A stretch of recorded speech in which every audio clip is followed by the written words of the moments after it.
Hello, everyone, and welcome to a very special Watchalong live on USA against Australia. Delighted to say that myself, Joe Prince Wright, and Annie Edwards from Pro Soccer Talk on NBCSports.com are joining you today for this huge game with massive implications for the US national team in terms of making the knockout rounds at the 2026 World Cup. Of course, you can watch along live with us here, of course, that's the main aim of this, but you can also pull up the stream in Peacock. You can watch in Spanish. We'll have the link for that. It's in the description of this video and will be pinned in the comments as well. So just in case you're looking for a place to pull up the stream, mute that, listen to us and send in your questions. We'll give you analysis on everything during this big game. But Andy, for the first time today, bringing you in, mate. How are you feeling as a US fan? Again, we've been talking about this tournament for a long time, and a crunch game like this is just brilliant, right? On a Friday afternoon to all be here together watching this and experiencing this together.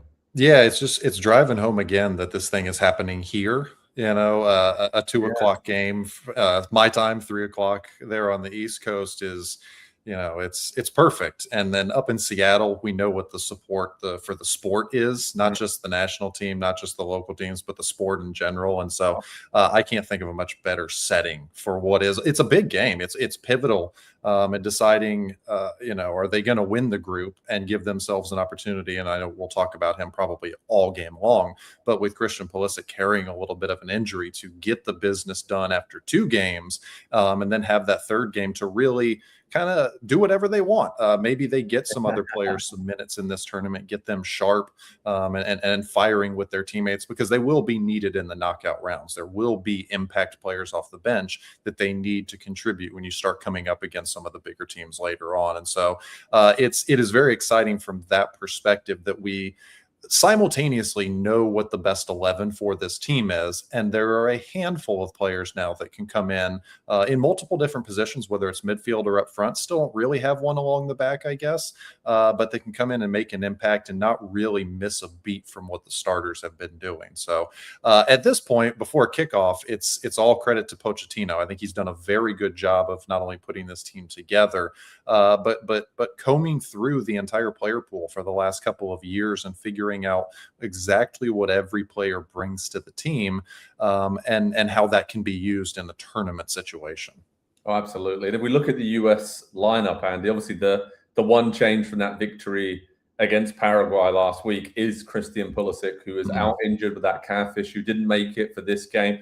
Seems like Mauricio Pochettino seems quite confident he can make it for the final group stage game at least. But Ricardo Pepi coming in for them, that suggests that it's a formation switch, maybe 4-4-2, 3-5-2, kind of how fluid it's going to be. What do you think about that? Because it's a very positive change from Poch and saying, well, we're just going to go for it here and go all out attack. And Pepi has been really, really bright and positive in these plays for the US, right? So he's earned this call, but I don't think he was maybe the first guy we thought of being called up. We thought Poch may have been a bit more conservative, have gone for a more midfield or a wing player. So good for Pepi. He deserves this. Yeah, and he's been fantastic for PSV the last couple seasons when he's been healthy as well. And so, like, this is very deserved at this point. I got the feeling from Pochettino that if this was in a more important game, Pulisic would have been fine to go for it. And I think he kind of erred on the side of caution, like you had said this week when we talked about this game, was why would you risk him? You've got such a good result in the first game. You've got him in very, very good form. And if you don't have to in game number 2, then why would you take that risk? So I don't know how much different it's really going to look playing wise, because it was fairly like this system that they've fallen into now. It shifts in possession and out of possession. When they don't have the ball, they're defending 4-4-2, really.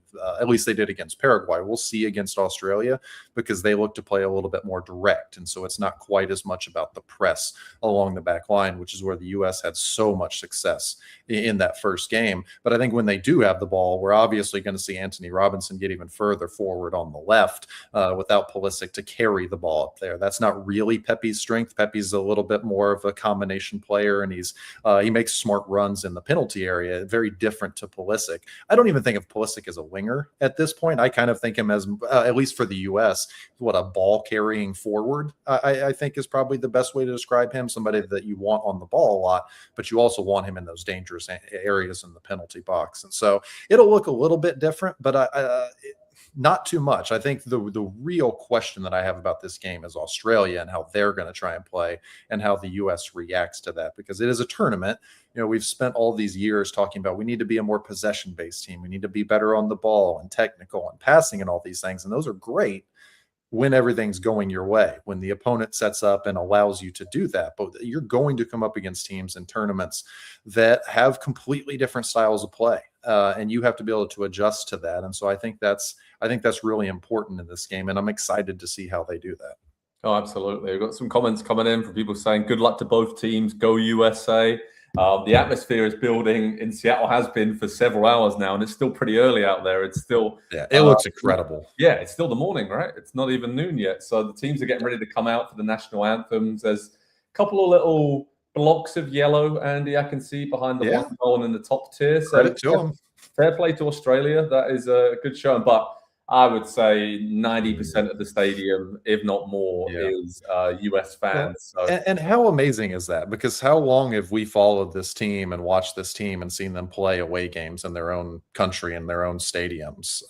And to have this big moment and for the fans to show up the way that they have is, I mean, certainly it played a part in the opening game down in LA. And it's going to be on completely. I've been to a US men's national team game in Seattle. It's going to be completely different today.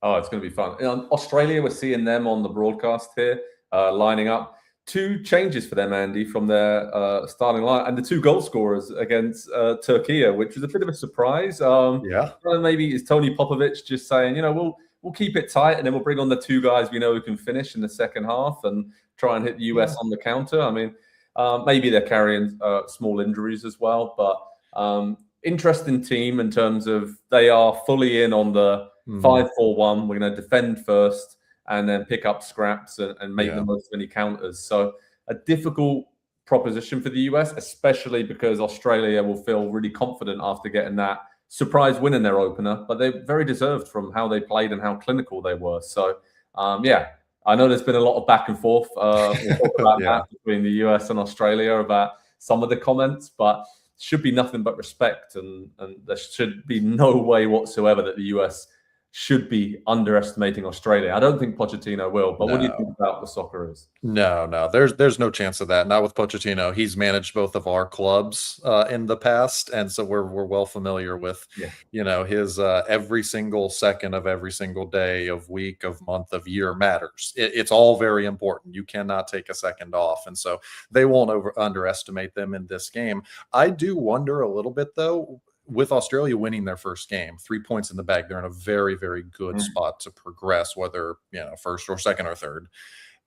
Did they maybe look at this game and say, one, either it's obviously going to be the toughest game of the group, and we would rather try to prioritize game number 3 against Paraguay. We think we can get a draw or a win there, or did they think that they could hold the U.S. for 45 or 60 minutes and then bring those players off the bench? So like this is the thing about tournaments is, you know, you can have a best 11, you can have a way of wanting to play, but you have to have others as well. You've got to have more players that can come into the team, and you've got to be able to you know, set up differently and manage situations. Like a lot of a tournament is tournament management. We talk about game management a lot, you know, certain periods of games, but it's the same thing when you get to a major tournament like this.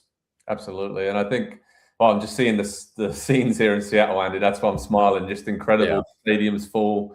Got the Space Needle in the background with that aerial shot. Just what a place for an occasion like this. And you were right earlier. Seattle as a soccer city is just one of the best in the US, if not the best, and has been for a long time now. And it truly deserved a moment like this in this World Cup. So hats off to whoever was in charge of organizing that, because I couldn't really think of a better place for the US to have a big game like this during the World Cup. Score predictions wise, we'll get, you know, we'll share ours, but in the comments to everyone watching, hello again. Welcome to this watch along. Send in your score predictions for this game. Andy, I went 2-1 to the USA. maybe the way Australia have set up and some of their players not starting, it suggests to me they're going to sit pretty deep in this first half here and maybe look to open up on the counter in the second. But this is going to be a lot tighter than the Paraguay game. I feel like Pochettino, starting with what looks like 2 up top, is trying to be positive, get more players, Balogun and Pepe, in that final third where there's going to be 5 Australian defenders plus a couple of midfielders, just clogging everything up. It's a good move because, he's going to have more people there if the ball breaks, if there's little gaps in space. Well, and the midfield's such a strength for the U.S. team right now as well, with Tyler Adams healthy and Malik Tillman and the form that he's been in, and Weston McKennie always seems to perform for the U.S., and so I can understand why he wants to clog it up in there. Yeah. What's your score prediction then, mate? Because we both went for the U.S. to win. Yeah, I think I said 2-0 when we last did this. I'll stick with that. There's nothing. Christian Pulisic is the most dangerous player on this team, yes, but I think the system has maybe become more important to the team than him as an individual. And that's a great place to be, because for how long has it been with this team that, no Pulisic, no party. And they're not scoring they're not creating chances, they're not scoring them. And to be in this position now at a major tournament time, again, I keep coming back to this. The way that Pochettino has taken this entire process from the day he was hired until this moment right now, it's hard to fault anything that he's done. The decisions he's made, the player he's called up for camps, whether he needed to see somebody or he'd already seen enough of someone. We complain about it, we ooh and ah every time there's a roster and there's a friendly and they don't play well. But maybe there was a method to all of this. And I think 2-0, I think we see what that was today. Absolutely. And just showing the scenes here, there's a flyover of helicopters. There's someone in the crowd that dressed like the Statue of Liberty with the torch being a golden soccer ball, which I really enjoyed. I saw a guy with an eagle head and feathery wings on his back and arms outside the stadium earlier. So they're really giving it today. Yeah, dressed in overalls, as you guys would say as well, right? So this is and on the other side we got lots of kangaroos, obviously the Socceroos as well, inflatable ones around. So yeah, great sights and sounds in Seattle. And we got some predictions coming in here. We got Purple Dragon says, I would predict the US, but I do like the Aussies. Andy, I think like everybody would say they'd want to see someone like Australia do well in this tournament, right? I think it'd be great for the tournament overall to have those teams where, they would really relish success and getting through to like round of 16 or quarterfinals. That's what we want to see. I think this tournament already, the first week or so, it has the makings of some of these nations that haven't historically had success at the World Cup. Yeah. They can go on a run. And that's something I love about the new format is, you can say, oh, it's just about more games and everything. Yes. But it's about familiarity, right? And you give a team like Australia a chance to get into the knockout rounds where they play, probably the biggest game in their country's history at that point. And we get a chance to see some different teams on very, very big stages. Canada going to be another one. And obviously being a host nation, it's a little bit different. But we are going to get exposed to some of these, second, third tier kind of teams, not the powers of the world. And I wouldn't even put the US in that list either. But to see them in big games like that, I think is going to be one of the best parts of this tournament once we get to a round of 32. And then you're one result away from the 16, and the quarterfinals are not that far. So it's going to be, I love the format that they've got now. And I think Australia are one of the biggest beneficiaries of that. Absolutely. We're just, final few moments here before kickoff in Seattle. Again, thanks so much for joining us. I'm Joe Prince Wright. Andy Edwards is joining me today for this live watch along. We're delighted to have you with us. And as I mentioned in the description for this video and also in the comment section, you can see comment pin there. That is the link to watch this game live on Peacock in Spanish. So you can do that right away. Watch along with us, and we'll give you analysis with all of your questions. Feel free to get involved. And I am so excited, Andy. I can't contain myself here. This is going to be a good one. Yeah. You forget how great the World Cup is every time because you have to wait 4 years for it. And then it gets here and it's just like, wow, this is everything. I know, right? And obviously you've been to games in Kansas City where you're based. You've been to one so far, which is a pretty good one. A lad called Messi scored a hat trick. An Argentina one. Yeah, exactly. Okay. You got any more info on him? He No, might be he's an good. up-and-coming star, I believe. Okay. And, yeah, he's got a big future ahead of him. But yeah, I guess as we build up to this and see this incredible atmosphere, kind of explain to us how that atmosphere was for you, being from Kansas City and seeing that in your hometown. Yeah, it was incredible, and not just because of the Argentina fans, and not just because of Messi, but it's because it's the World Cup, and you know we've watched this tournament all our lives from afar, and it's always great. But it's always this thing that kind of happens inside of a bubble, very far away, and you're watching on TV, and it's great. Don't get me wrong, but then it comes to you, and for me, it came to my hometown, and to see it pop up here, and I'm not just talking the game, I'm not just talking the stadium and the players and everything, but the people that come with it. Like, that is what the World Cup is. I think I realized that when I was at the stadium the other night. Is it's all the people, because what other thing is going to bring 60,000 Argentinians to Kansas City to meet the locals and to spend time here, and to show the way that they love football, because man, they really, really love football. They really love that team. They love their country, and they love that man Messi for sure. Oh, they really do. All right, and then Andy, we're just about to get kickoff here. Australia are kicking us off in Seattle, and we are underway for what is a huge Group D game at the 2026 World Cup. So, just to set the scene, there's a lot of a long ball ready forward from Australia. I think we're going to see a lot of that today. And already the first couple of attacks launched through, but Tim Ream's come through, knocked it away with a couple of great clearances. Tim Ream, the American dream. The skipper is really huge game for him, by the way, and Chris Richards as well. And I think you could throw Alex Freeman in there too, because they didn't really face the direct attacks like we're going to see from Australia in the first game. Oh, there's a chance for Australia. Yeah, Chris Richards called out slightly, shot on goal, low down, and Matt Freese saves at his near post. But Torre there just latched onto a bit of a loose ball from Alex Freeman, I think. And, yeah, he missed it to Richards. They put him under a little pressure as well, and that's another thing that they didn't really have to deal with against Paraguay. We do think Australia will defend pretty deep most of the time, but if they want to, and I don't think it's a bad strategy, the U.S. back line is probably the weakest unit of this team, and so if you're going to try and put the other team under pressure, force them to make some mistakes, that would be the unit to do it. You do that up high, and then you can fall back into that deeper block. Is probably not a bad strategy against this U.S. team, to be honest. Yeah, decent chance for Australia, though, early, and they settled down decently well. But, we're in the opening, 90 seconds of the game here, and the U.S. is looking okay. I mean, just a little bit shaky there, but you can understand why there'd be a bit of nerves, Andy, given this situation and how much is on the line here.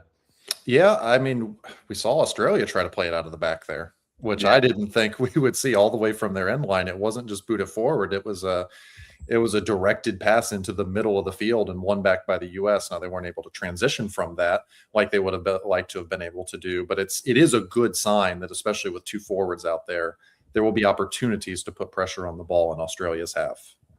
Yeah, I mean, Torre there on that chance, he was forced wide pretty well by Chris Richards, and it's a narrow, tight angle. Yeah, it was a good recovery. Yeah, he went for it at the near post, but obviously Freeze, that's a very easy save for him to make. But just, I guess, a warning sign there of what can happen, because the US are going to have a lot of the ball here, right, and a lot of possession. But if they switch off for just a second and a couple of loose passes, then Australia just showed you that they're ready to latch onto it. Yeah, I mean, we saw that in their first game. The way that they can transition and get the ball, they can cover 40, 50, 60 yards in 3-4 seconds with a long ball. Somebody brings it down, and they're running in one-on-one behind. So it is certainly something that – and pace is a problem, I think, for this U.S. back line too. Being in open space, defending one-on-one. Again, we didn't see them have to do it against Paraguay, and so we don't know how they will respond to that. They will come up – there will be a few moments in this game today where we're going to find out about that. And – Tim Ream, the American dream, like you say, I do worry about him a little bit in those situations. Probably that's why there are three effectively center backs back there, and so that he's not got quite as much space to cover, and he's a little bit farther out wide. It's not quite direct goal threats if he gets beaten, but it's a worrying thing as we think about the knockout rounds of this tournament for sure. Absolutely. And it's calmed down a little bit on the pitch, but it'd be interesting to get people's comments on what they think about the US and how this game has started, because Australia definitely look okay, I think, with the plan here, Andy, and they seem pretty relaxed. But a lot of long balls. That's my main takeaway so far. Australia are basically trying to take out the US midfield, and like you said, very, very strong part of the field for the US and love to dictate the tempo. But Anthony Robinson's getting a lot of the ball out on the left as well, which I like to see, because he's a very important player for this side. Yeah, and it's not just about, that's where the U.S. wants to defend, but what the reason they want to do that is because of the transition moments that it creates. Those are almost free scoring chances. When you can win the ball back in the middle third of the field, it's a lot easier to create a chance from there, and especially if you can put them under pressure in their own defensive third. And again, I keep thinking back to first half stoppage time against Paraguay, and there was 5 minutes where they tried to pass out every time a U.S. chance kind of fizzled out. Paraguay 1-2 passes, try to come out of the back, and there was 2 U.S. players just jumped in the passing lane and winning the ball and immediately back up the field. And their reward for doing that, for being so aggressive in stoppage time, they got the 3rd goal before halftime and put the game to bed. That's perfect game management right there. Decent cross coming in there from the right, falls to Anthony Robinson. I think we had a flag up in the build-up. Okay, we got a comment there saying, "Do you have any timestamp trying to sync everything up? This is a good time."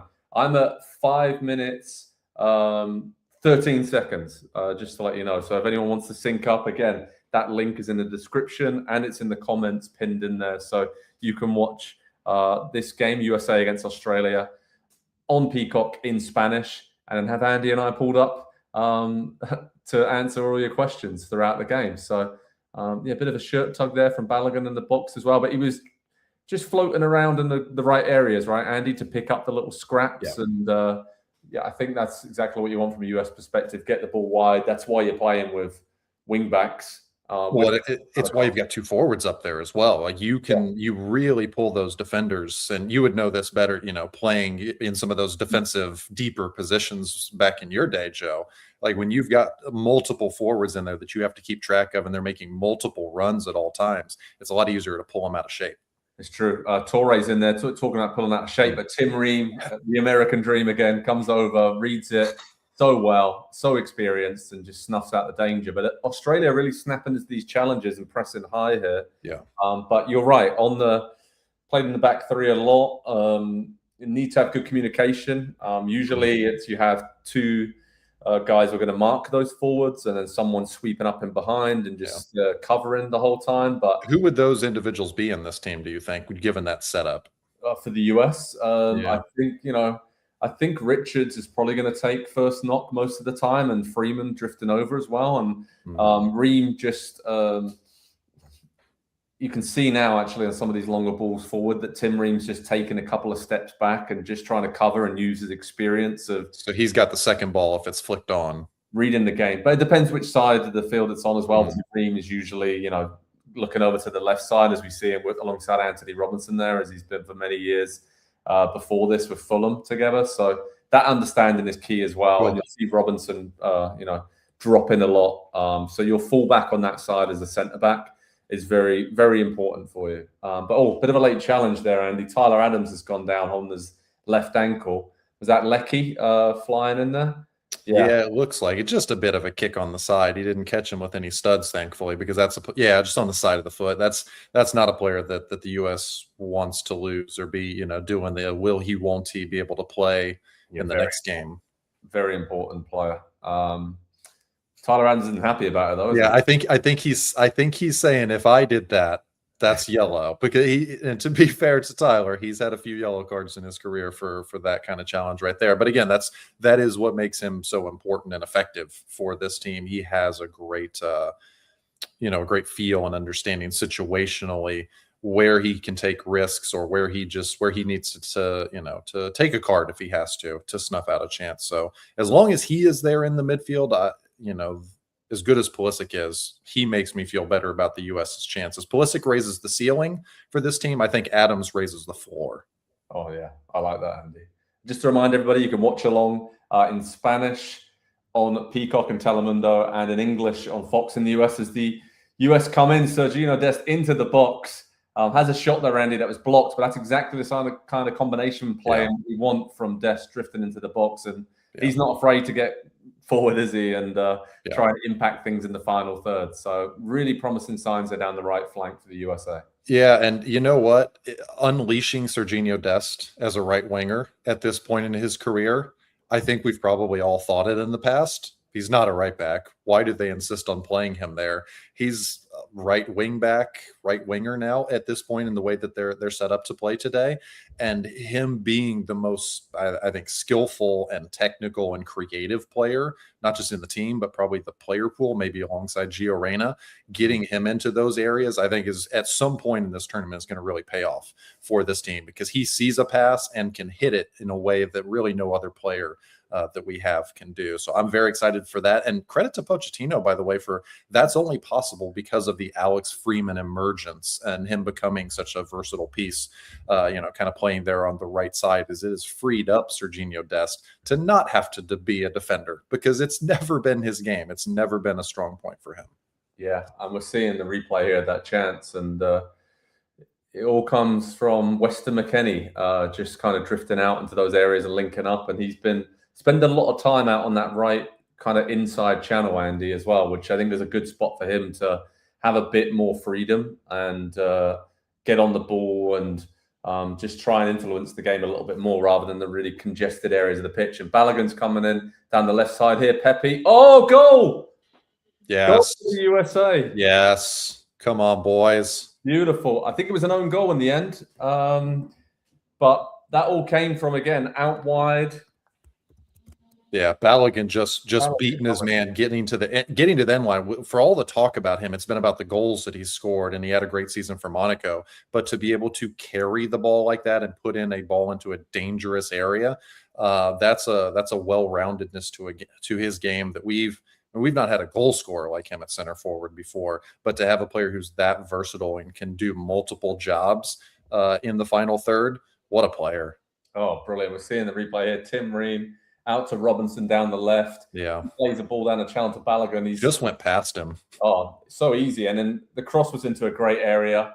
If Ricardo Pepi was there waiting to tap it in, right? So the Australian defender had to do something, but he's 1 yard out from his own goal, and it's just hit his left foot and gone straight into his own net. So, that is pretty much after a bit of a slow start, tremendous reaction from the US, isn't it, in the last few minutes. So 1-0 up and looking very, very good here in Seattle. Andy, what's your thoughts? Yeah, you have to be able to, again, manage the situations. Another team is going to at times be able to impose their will in a tournament, and you have to be able to ride that time out. Not make any mistakes at the back. There were a couple ropey moments for the U.S. defensively. They handled them. They got out of them. And then with their first real dangerous second, I guess, the death shot that was blocked, they get a goal, and Australia nearly with an incredible equalizer there. But it's just, this team has matured so much, and not just because they've been around forever, but they've been in a World Cup before. The majority of them, the important players in this team, I guess everybody but except for Balogun.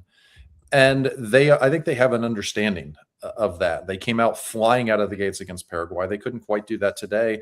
And yet they're in the exact same spot as they were in that game. They're 1-0 up on an own goal, by the way.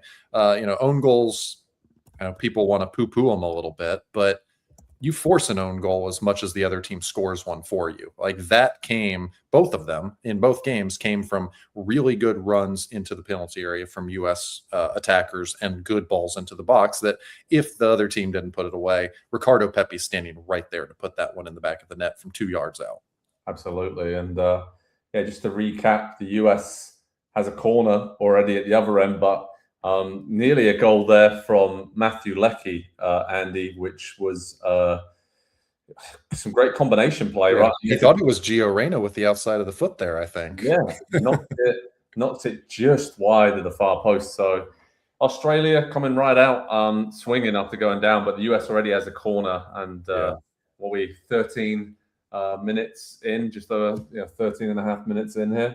A bit of wrestling in the box as the corner's about to come in. Chris Richards involved at the heart of that. But yeah, overall, I mean, just unbelievable start for the USA in Seattle. We've got some questions coming in, Andy. So let's get to some of those. What we got here? How do you rate Pochettino? I've been disappointed in previous matches, but how can you argue about the passing and the attack in the first match and this match so far as well, right? I mean, the combinations out wide, we've seen it already. That's how the goal came. He's got it spot on tactically. Oh, nearly 2-0 for the US, and that was that? Yeah, we got a little bit of a handball call in there as well, so it wouldn't have stood. No, I think with Pochettino, trust the process, right? Like when you're the host nation for the World Cup, nothing matters until you get to the World Cup. And I think that's probably the biggest takeaway we should have from this World Cup cycle. Was it went from Greg Berhalter, and we didn't exactly know where things were going, and Pochettino came in with a plan.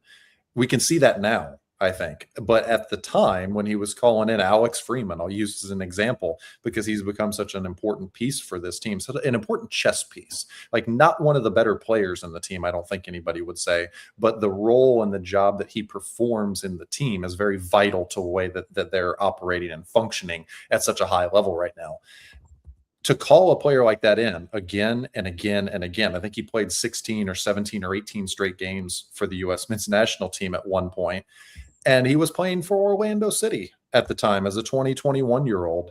Pochettino's done an incredible job. And I think that was probably, the tactical side of the game is, I don't want to say the worst, but it's not his strength as a manager. I don't think he is very much a motivator. He's a team builder, and he gets everybody on side. He's very much about the mentality of the team, and that's important.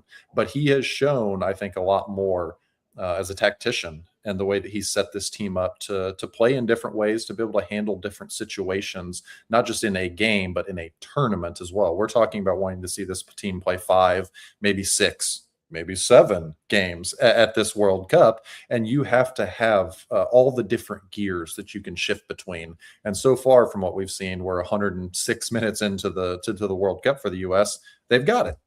Yeah, is that a yellow card there for Boss for Australia for pushing Weston McKennie in the face? And I think it's fair to say Australia been pretty physical early on, Andy. In this, game. We knew they would be. Yeah, absolutely, and.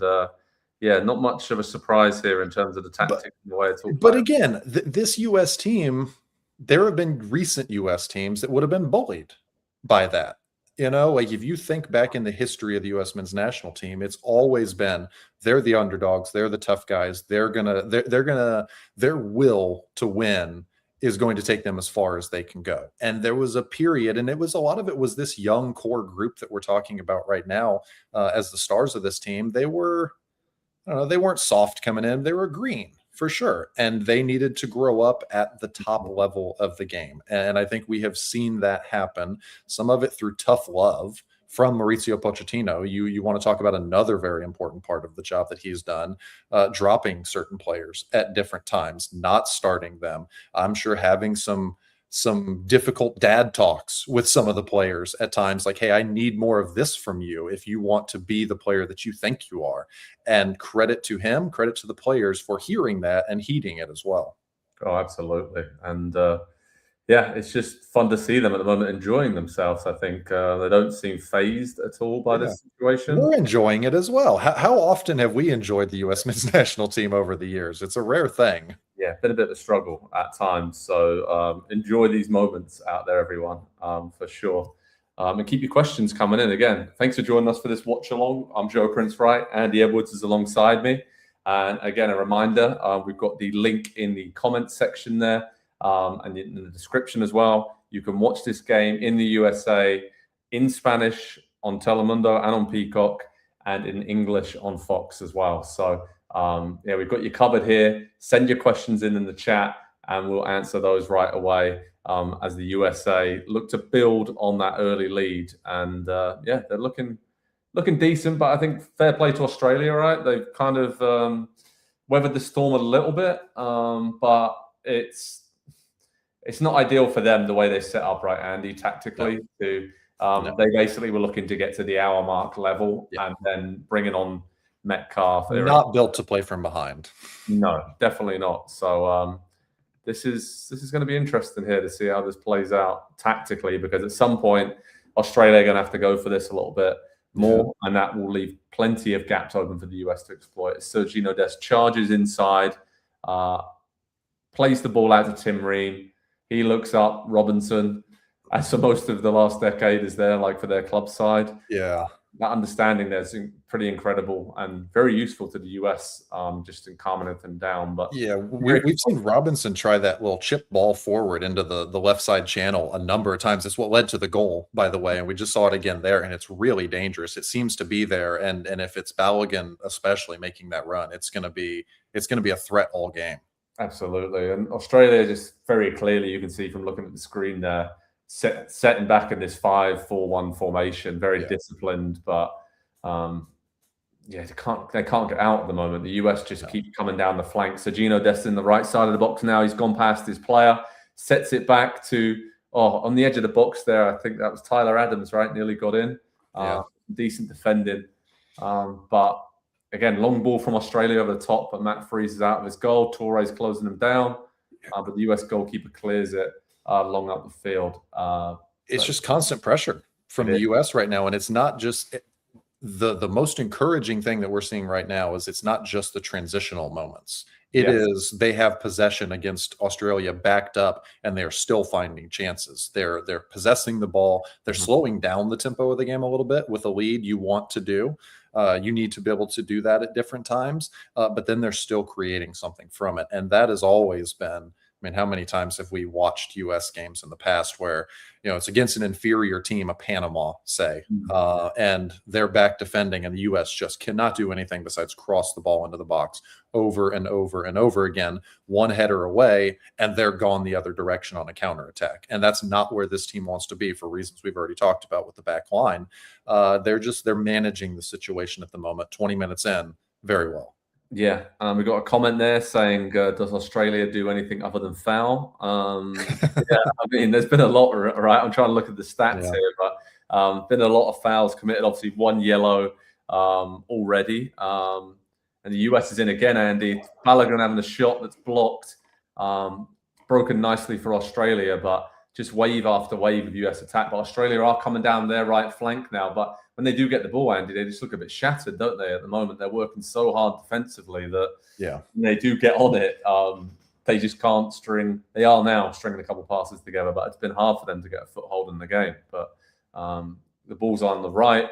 Australia cutting inside, but Robinson blocked off that. I think it was Tillman back there, maybe sweeping up defensively and clearing it. But yeah, US looks so much more dynamic when they get the ball in midfield and going forward out wide than Australia. And I feel like this is just kind of going to be the pattern of the game now. And maybe the US just picking some chances on the counter here, because Australia are starting to commit more players forward as we're nearly at the midway point of the first half here. So we've got the hydration break coming up soon. But so far, so good for the USA. Yeah, it is. And the midfield is a strength, and keeping those three players connected to one another, whether in possession or out of position. Really good chance there. From Australia down the right. Is it Leckie whipping the ball in there? Villapille nearly got in. Freeman, great defending there at the near post, coming across, tracking his man. But that is a fantastic cross there, and really good defending from Freeman. Vital touch there to clear it for a corner to Australia. Yeah, he continues to be really solid in that role. And if you've got the experience, the Premier League experience of Tim Ream and Anthony Robinson over there on the other side, and Chris Richards there too, like that's an ideal situation for a young player to walk into and learn his way in the national team. Yeah, corner about to come in here. We got Big Suter is getting wrestled a little bit there.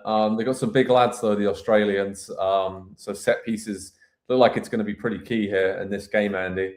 Corner's getting whipped in from the right-hand side, just clipped in, actually, to the penalty spot. Suter's up, heads it towards goal. And it's been cleared for another corner. But, again, what we were just saying, Australia probably have the advantage in these set-piece situations here today. So the US has got to limit how many they give away. Yeah, they've clearly worked on this and identified it not just as a strength for themselves, but it's a little bit of a weakness for the U.S. There is no dominant aerial presence in this team the way that previous U.S. World Cup teams have had, and so whether it's whipping them in close to goal or kind of clipping them, floating them to the back post like that one, they've got some ideas. Another one coming in, but looks like there's a foul in the boxes that came in, so. USA get away with that one. But is it hydration break time? End of the first quarter. End of the first quarter. There we go. Know. That's an original joke. I know. Let us know your thoughts so far in the comments section, everybody. USA fans, Australia fans. Deborah there just simply says USA. Gordo, 6'3". Who's been the best US player so far? I'd love to know what people think. By the way, full disclosure, I'm writing the player ratings for this game, and so help me do my job a little bit, guys. Well, yeah, marks out of 10 for the USA players so far. I'll go if you want, Andy, if that will help out. I think Balogun, just like he has been in the first game when he scored a couple, obviously didn't score, but was crucial there to score in that, the US score in that opener. Been excellent. His movement, the runs he's making down the channel, and probably helps him that Pepe's up there alongside him as well to take some of the focus away from him. So really smart runs. And down the right, I think obviously Gordo there says Dest is fun. I think Dest and McKennie down that right side as well have really shown up and combined really well. What do you think, mate? I really like what Malik Tillman has done. He's not been super involved, but he's been really high up the field when he's had the ball. He's only attempted 4 passes, yet he has created 2 chances in this game already for the U.S. Like he's an ascending star, I think, for not just his team, but for his club team, Bayer Leverkusen. He's him along with Balogun. And maybe there's one or two, Ricardo Pepi for sure. He's already been linked to Fulham in recent months, but there's a handful of young players for the U.S. team that are performing well and getting big opportunities that could put themselves into a whole new echelon for a big move this summer after the World Cup and change the course of their club career by what they do here. And I think Tillman's been really bright so far. Absolutely. Ryan Hughes there. Thanks for your comment, Ryan. Balogun is unreal, adds a new dimension to the attack that the US hasn't had and what feels like forever. And that's the big difference, right, Andy? That's a great point, because at previous World Cups, it's been all about organization and hanging in there. And that's pretty much the DNA of the US side for the last 3-4 decades at least. But this is different. And Balogun, the way he stretches the defenses of other teams, then it allows the likes of Pulisic when he is fit, Pepe, like we mentioned, even McKennie breaking forward from midfield, Tillman, to actually have the space to do something on the ball, and those wing backs as well when you've got somebody stretching and just creating gaps for you. So yeah, even though he hasn't scored yet, crucial in that goal, and he's going to be huge for the US in this tournament. Yeah, and he's such a true center forward too. You think about players that have played that position in World Cups before, sort of. Landon Donovan and Clint Dempsey are 2 that come to mind, but that was never their strength. Sometimes they'd play out wide, sometimes they'd play up top, and you could always tell it wasn't natural. Josie Altidore probably would be, I think at this point, I would say would be the best, number 9 that the U.S. has ever had at a World Cup. But he was, his game was limited compared to Balogun, than the way that he can stretch the field, how good he is dribbling the ball as well. Josie's hold-up play was significantly better because he was a much bigger target guy. He had a little bit better touch, I think, in some of the tight spaces, and he could bring others into play. But Balogun is still young and can add that to his game. And it's not been a weakness for him. It's just that Josie was so good at that. And so, yeah, it is something that we've probably never had, somebody that can score and create from that center forward position with regularity, and it seems with ease for him as well. It's the chances are not hard chances when Balogun's on the ball. And coming down the left, Anthony Robinson's on the ball for the US, and he okay. He clipped in a really poor cross, but the Australian defender at the back stick did not get a shout and cleared it, I think, before it went out. So is it a throw-in now? It was really close. Yeah. But anyway, Anthony Robinson sped down the left flank there, but just that's quite unusual for him, right? We've seen him get much better for Fulham over the years of picking the right cross or the right cutback. And really, I've spoken to him before, but it did go out for a goal kick.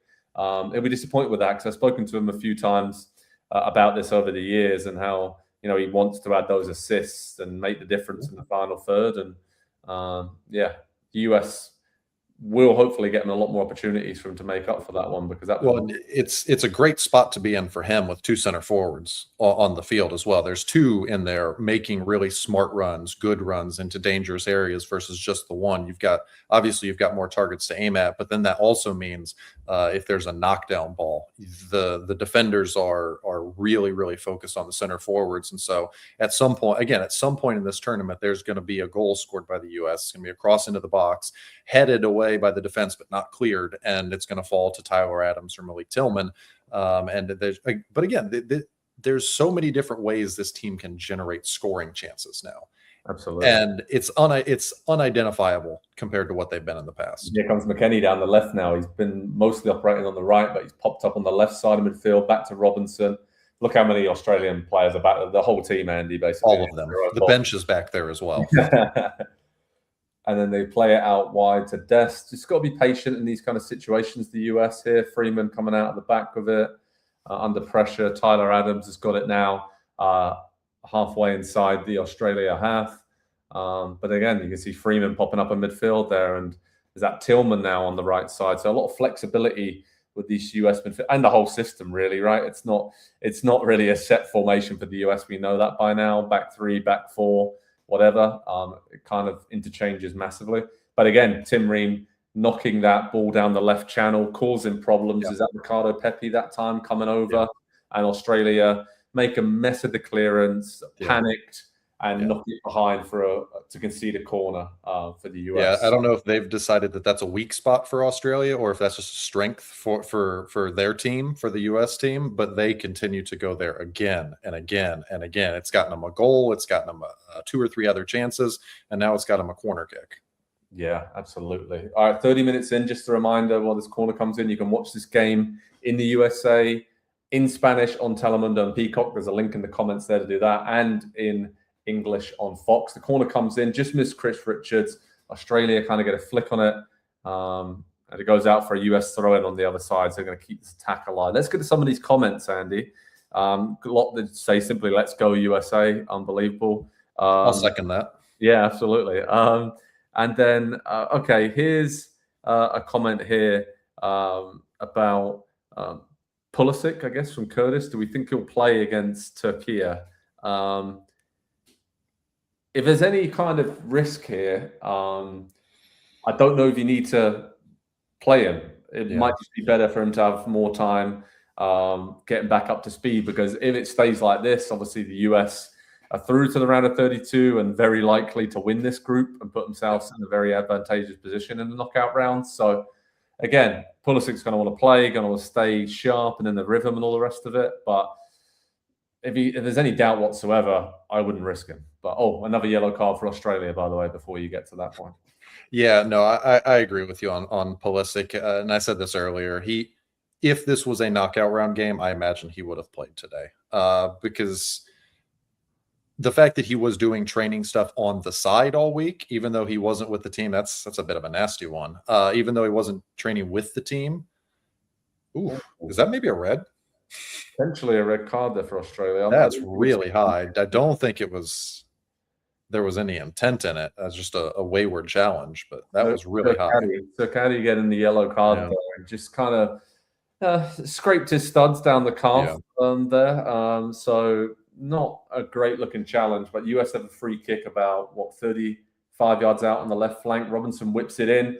I thought Chris Richards was going to ghost down the back there, but the referee's blown for a foul on Australian player. But that was a good delivery there. That's the kind of opportunity from a set piece situation. Yeah, and final point on Pulisic, I'll say, the longer they look this good playing without him, the more I become fine with him taking every minute of time that he needs to get back, not rushing it. Because we said this earlier, there have been times in the past, there's no Christian Pulisic in this team.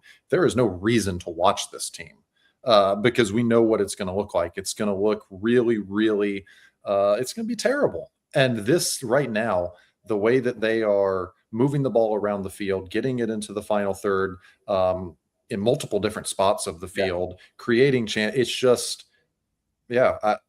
I don't want to keep gushing about it, but Mauricio Pochettino has done such an incredible job putting this team together and setting them up. I know we're just playing Australia, the number 27 ranked team in the world at this point, and there's bigger teams to come.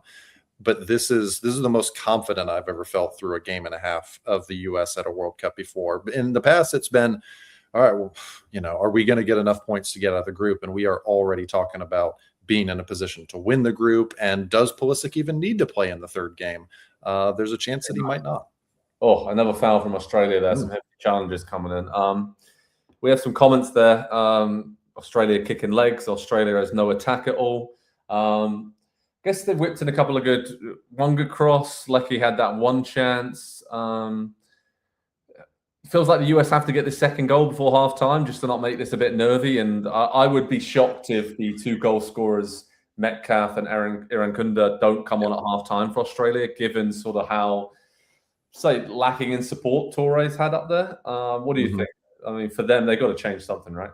Yeah, for sure. And they need to be able to put the back line under pressure for the U.S. because it's been, good 10 minutes now since they've had to run back and defend facing their own goal. And that's the last spot they want to be. The further forward they can push the back line, the more they can get into the other half and be in possession of the ball, the more comfortable the U.S. is going to be. And when you're an underdog, it's simply about finding ways to make the other team uncomfortable. And they've not done enough of that yet. Balogun's running down the left wing here. Again, just holding the ball up, giving the US so much composure and just opportunities to sustain these attacks, Andy. It's exactly what they want. They're rotating it well, left to right. Tim Reed coming in on the left side, just very composed. It's not pointless possession like we have seen in the past. Nice ball there. Again, Balogun with some fancy flicks down the left. Wanted the foul, but again, US sustained the possession because he was involved and nearly got in. Some nice comments here. Alina, I'm so nervous. I feel like the USA needs to score again because it's getting close to a goal for Australia. Like we said, a couple of decent chances with that cross and Lecky just curling one wide. I wouldn't be too nervous though, Alina. I feel like we're in an okay spot, especially with some of the players the US has on the bench as well. Don't forget to kind of keep this tempo high, right, Andy? I mean, it's okay. I like you said, you feel good if you're a US fan at the moment. Yeah, and even just looking at the bench, like you mentioned there, I mean, this as the US going to the box again, against a team that's set up to defend the way that Australia is doing right now. In the past, without Pulisic, it would have automatically been Gio Reyna in the lineup because that would have been the creative force of this team. But they didn't have to go to that, and so they've got him still to come off the bench. And we saw the impact that he had against Paraguay, coming in and scoring the goal. I even like the thought of Brendan Aronson coming in the second half, where Serginho Dest is over there on that right side, somebody that's going to do the hard work, that's going to put in the miles and still be a danger carrying the ball into the final third. So, we've talked about Australia's players that they have to bring off the bench, but the U.S. have a couple that I think could be really useful and could help to put the game away in the second half too. Absolutely. All right, there's a question here from Luke Davidson for us football noobs. What should we know about these managers, Andy? Pochettino, like you said, he's coached both of our teams that we support in the club game. High press, intensity, and just demanding the most from his squad, right? I think with Pochettino, I think those are the kind of the key things for him. And I guess the high pressing thing over the years has changed slightly because a lot of people were doing that, but he's always been known for his intensity. Yeah, but it is still something that he wants to do, though. And we saw it in the first game, and they dominated that game because of it. But he managed your club first, and then he came to mine. And if you think about the way that he has grown and he has changed and he has evolved as a manager, as he's become a lot less dependent on one thing. And that's the sign of a good manager being able to do that. Just to jump in there, nasty clash. A ball got flicked on. I think is it Freeman down there for the US? I'm not sure. Yeah. Down on the right side, but a really nasty clash ahead. So we're going to have a bit of a delay here as both players get treatment on the side of the pitch. But yeah, no one was really at fault there. Just bad timing as the ball was flicked on and they collided. So it gives Pochettino some time to get some messages across to his players, and Tony Popovic as well, the Australian coach, who he's done a pretty good job. He came in with Australia struggling to qualify for the World Cup under Graham Arnold, and then he's made them very tough to beat. I think that counter-attacking team is the best way to describe it. But I think he played for Australia as well, long time player. I remember watching him play for Crystal Palace back in the day in England. So very solid, hard-working player, and I think his team really reflects that for Australia. I think he's really relishing this opportunity, and I'm looking at them now, and they do. They're his team, right? I mean, the way they're playing. Who would have thought a 6'4" center back would transition into coach and be a very defensive and counter-attacking type of team? Oh yeah, I know. So, but I'd be happy enough that it's only 1-0. I think with the US scoring that early and going 1-0 up, probably would have feared the worst. But after that, I mean, has the US had another chance since they went 1-0 up early? No, they haven't had a real chance, but they've been in a lot of dangerous areas and things that can become chances and goals very quickly. Just, and I said this earlier, it's not possession without meaning. It's not possession without intent. It's not possession for possession's sake in the middle third of the field. It is getting into the final third. And then they're not just passing it around. They're really looking for those openings. They're making a lot of runs off the ball, I think is one of the things that stands out as being so different from past U.S. men's teams is there's a lot of movement off the ball. And it's not waiting for the perfect pass to come. It's presenting a lot of options. And that keeps Australia on their toes as well, as that they're constantly chasing these the two forwards especially around. Absolutely. Got some comments there asking where you can watch it. In the comments section, you can see a comment pinned there which gives you a link to watch it in the USA in Spanish on Telemundo and Peacock, so you can watch it there. You can also watch it in the USA in English on Fox, so some options there. And of course, have Andy and I pulled up while you're watching any of those streams and listen to our analysis and send us your comments and questions, and we'll get to as many as we can. Great to see so many of you joining in the comments section. I think, again, echoing some of these comments here from us. Popovich is a very defensive manager. We've got the US 0.64 expected goals, as I would say, and Australia and 0.12, which sums it up very nicely, I think. US has had slightly better opportunities and just a couple of block shots, crosses, etc. But those two good opportunities for Australia came from Matthew Leckie, and obviously a lot of experience that he has. And again, I cannot see a world where Irankunda and Metcalf don't come on, not at half time, but within the first 15 minutes of the second half. Second half's going to look a lot different. It's going to be a lot more open, and it's the best way for Australia to create danger, but it's also going to open up a lot more opportunities for the U.S., assuming that they go for it. I guess they could look at it and say, well, we don't want to hurt our goal differential too much because we're worried about finishing between second and third is actually a pretty big difference in this tournament, who you get in the next round and if you get through to the next round. But yeah, it's gonna present some attacking ops for the US too. For the US, McKennie's dribbled into the box, had to be patient and play it back to Tyler Adams, but they got an overload on the right hand side here as it works its way down to Dest now on the right flank. Lovely bit of skill to get past the defender, and now Dest is back in. But Australia just get back before he's about to cross the ball over. But again, what we're saying about this US team is out wide today. They've been excellent. Those two just combine so well together, don't they? Yeah, and a free kick in a dangerous position right on the touchline, almost like a corner for the USA. But again, we're seeing the replay. Dest, lovely little flick through the legs of the defender. It's just relentless pressure and effort from the U.S. team, and that's probably the biggest thing that this group of players, they were the golden generation from 19, 20 years old, and they kind of, I don't want to say they were handed everything, but there was a huge void in the national team for years, and they came into it, and they kind of arrived before. Hello, 2-0. Flag up. Flags up. Oh, okay. So to recap, because that was pretty crazy, it was played short to the edge of the box. USA drilled the shot in, huge deflection. Beach was totally caught out by that, was already diving, and the ball looped up. and Alex Freeman was the one who finished it off. So Robinson played to the edge of the box. Des took a touch, drilled it, took a big deflection. Oh, he's on. He's on, Joe. He's on? He's on. He's There on. was a trail leg hanging back from the last Australian defender. That's going to count. VAR's checking. It could be 2-0 up here. Yeah. Yes. I mean, what a reward for Alex Freeman that would be as well. Getting a goal in his first World Cup, his second game, and we've talked about it already, the impact he's had on this team defensively. A lot of that goes unnoticed, and you don't get a ton of credit for it because it's not flashy and you don't get the headlines. But if he gets this goal here, I mean, we're seeing multiple replays. Yeah.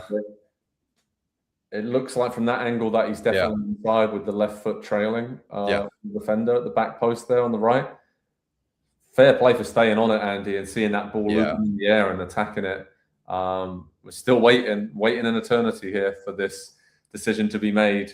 But this would be huge just before halftime for the USA to go 2-0 up, put them in a commanding position in this game, and basically winning the group. So VAR decisions coming. VAR. The suspense is incredible. We're still waiting. But I don't know what else they're checking for, Andy. Onside goal. Onside. Brilliant timing. 2-0 to the USA. Yes. And the VAR delay just made the celebration even better. Yeah, look at the whole team in on it. Yeah, they run to the other end of the pitch to celebrate with their fans. And what a perfect first half for the USA. Just exactly what we said they needed. The second goal before halftime. Absolutely. And the goal stands after a long VAR check. What a moment. Yeah, and for it to come from a set piece as well. That's the thing and I mentioned this earlier, getting Serginho Dest into spots where he can be on the ball in dangerous areas, whether it's cross, whether it's pass, whether it's shoot. In this instance, that set piece was drawn up for him to get a shot from 19 yards out. And obviously it's blocked, but it's on target. It's dangerous. If it gets through, it might be in. He is such a skillful player. And to get him involved in the attack the way that he has been so far this tournament, it makes all of the attackers ahead of him and alongside him significantly better. Absolutely. Just seeing replays of this goal here, Freeman just being so brave with and he just took a whack on the head like a few minutes before that as well. So again, every World Cup feel like players come from nowhere sometimes to be a key player, and Freeman, not a name that's would have been one of the star players for the US. No. Well, it goes right back to what I was saying before the goal was scored. It's the effort and it's the application that this team is applying now. And it was a problem at a lot of different points for this group, whether it was during this World Cup cycle, whether it was last World Cup cycle, whether it was at the last World Cup. We all remember what the kind of stuff that was going on behind the scenes in Qatar in 2022. And there's none of that now. There is complete buy-in. There is complete effort. There is complete just everything from this team in all facets of the game. They're not going to be the most talented and skillful team at this tournament, but they are going to make longtime U.S. men's national team fans, ones that remember waking up at 2 a.m. to watch this team in South Korea and Japan in 2002, and even ones going back further than that. The 2010 team in South Africa was a team of dogs, and this team has got a little bit of that about them, but they do it with a lot more skill than the teams had back then. This is, I know we're a game and a half into the World Cup now, and I said this after the first game, but this is everything that I've ever wanted to see the U.S. men's national team become. We don't have to win the World Cup to be a success. We don't have to win the World Cup to make progress. We have to do what we are doing right now, and beating teams like Paraguay and Australia and looking the significantly better team while doing it. Absolutely. And get involved in the comments section. Typer says, this is unreal. Come on, you Yanks. USA. Is it this USA, Andy? That's what we're doing, right? I've not been in the crowd for that one, fortunately. Okay. Maybe we can get it going. We can start something here.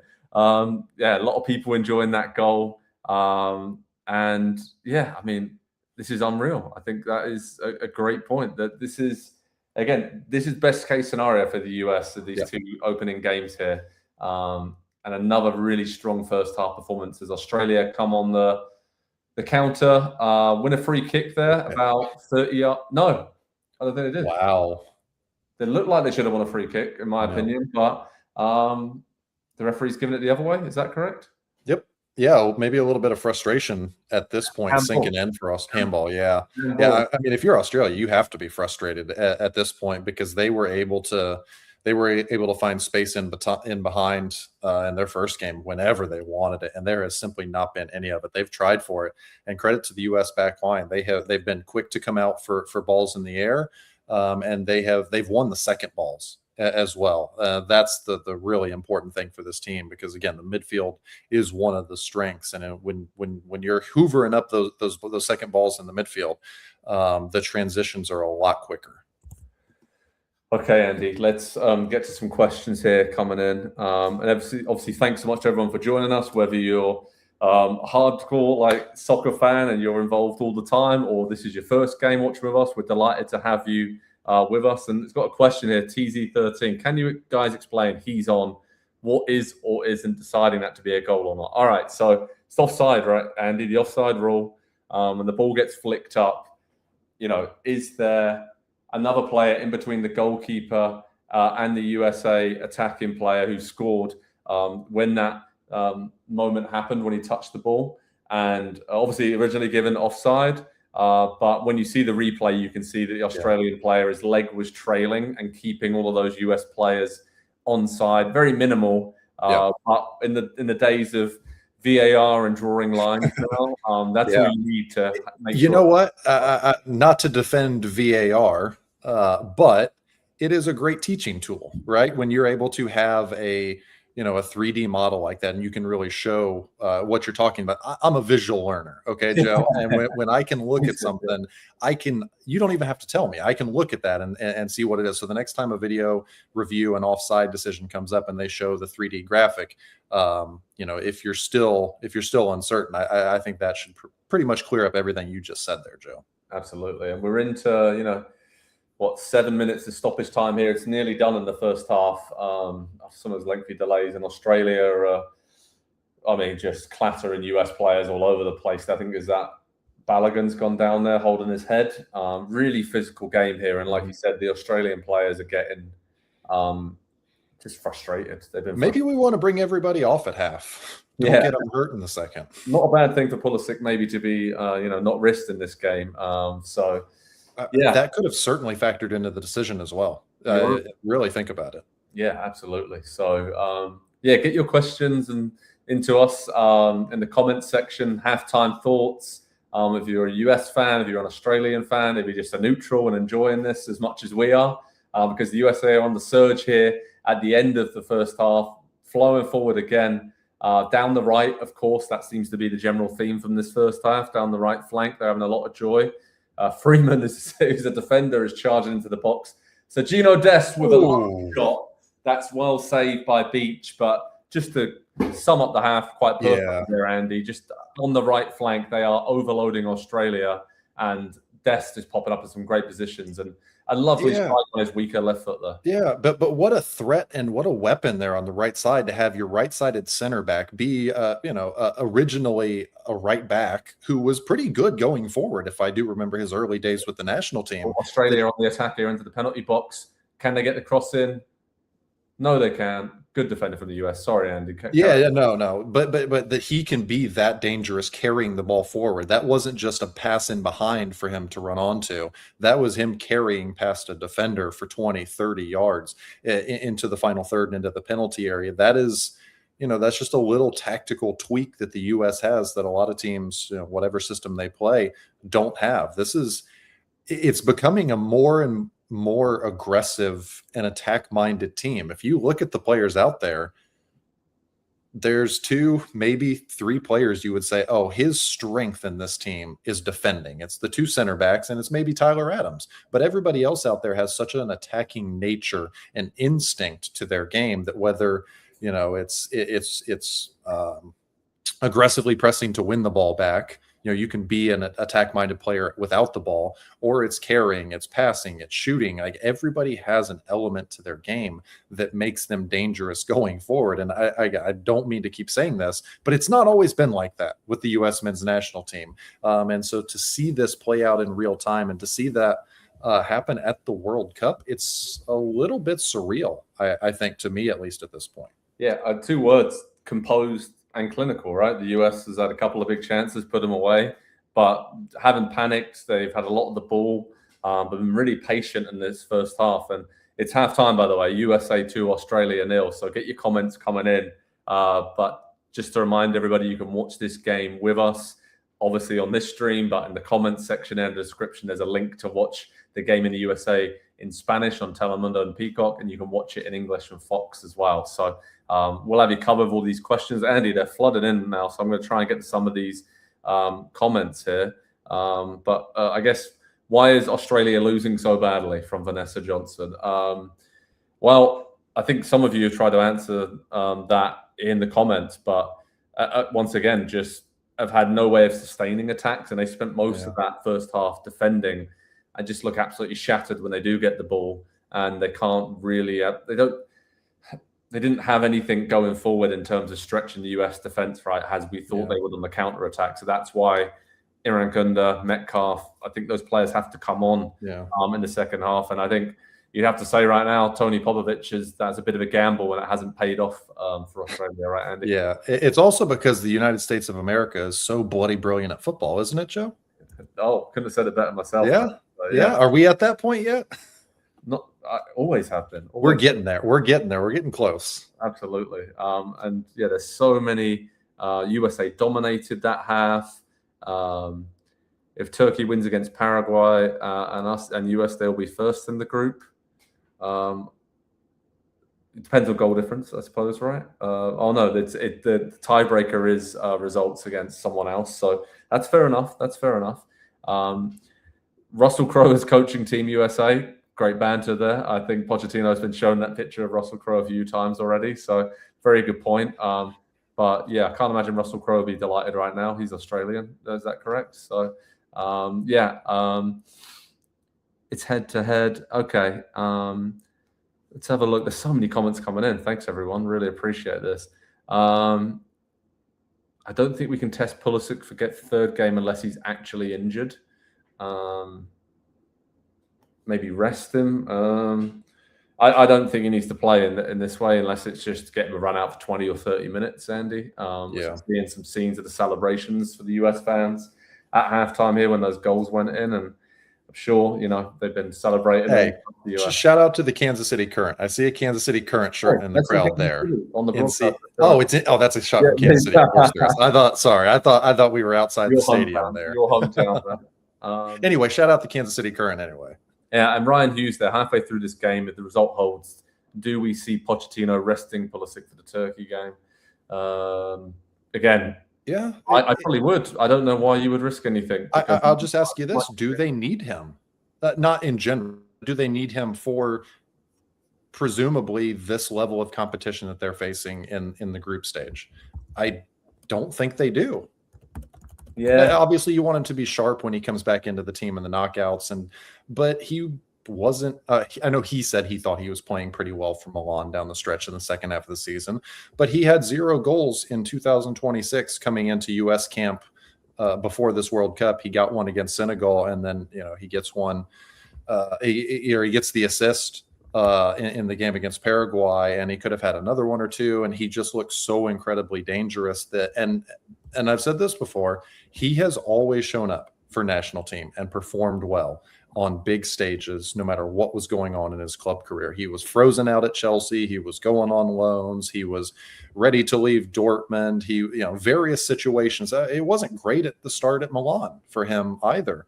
And he would always come into U.S. camp and he would always perform up to the level that they needed him to do. And so the more I see of them without him, the less it terrifies me that it's happening. Yeah, not bad. Great questions though coming in. The only hope is a transition mistake. Only way they get 2 goals is if the USA makes multiple dumb mistakes. Do you agree with that comment there? I mean, that's in terms of the second half here for the US. Just shut up shop, right? It's, a cliche, but just be defensively sound. Don't do anything silly. Don't overcomplicate things. If you have to lump it long, lump it long. But that Australia is going to bring on more attacking players, is going to throw caution to the wind now. They got nothing to lose at 2-0 down. And, I'm not just saying it. Most dangerous scoreline in football is 2-0, right? Because you're not quite sure whether to stick or twist. I think this team will twist and probably go for it for the US. But with someone like Tim Ream back there, I feel confident that the US can, thwart any chances, and they won't take any risks on the ball, which sometimes when you're a player and you're 2-0 up, home fans are loving it. You're like, oh, this is great. We're going to win the group. And then one mistake, one lapse, and then all of a sudden the mood will change very quickly. So again, Pochettino isn't going to let them drop that intensity, and leaders like Ream and Anthony Robinson, Tyler Adams now, this is where they become so important, right, Andy, in terms of just dictating the play, calming things down, and making sure that they get ahead of themselves. Yeah, but I think there's also a few players on the bench that are just as important in a situation like this. The fact you've got a central midfielder, a defensive midfielder, I guess, kind of maybe more of a box-to-box than Sebastian Berhalter, who I feel I trust him to go out there and to be on the ball in these situations in a game like this right now, and to make the right decisions and to not try to do too much. I like what Brendan Aronson can do from a work rate perspective. Whether it's him or Timothy Weah, I guess maybe he's the first one off the bench, as we saw in the first game, in kind of those wide positions. But yeah, I think you can achieve both. I think you can be smart and not take any unnecessary risks defensively, and when you have the ball, and still go for goals. I think you can still possess meaningfully and intentfully the way that they did in the first half, and still create chances and go and get another one or two. There's just it will be interesting to see as the confidence keeps building in this team, because 135 minutes ago we weren't sure what to make of them. They probably weren't totally sure what to make of themselves and their chances at this tournament. A lot of the players hadn't played together, right? So that was all based on a lot of these key players have been injured at different periods over the last 18 months that Poch has been in charge and had games. So that's why we were so unclear, but we were always hoping that they would all be fit at the same time and get on the pitch together, and then B, it would click and these combinations work. And so far, so good.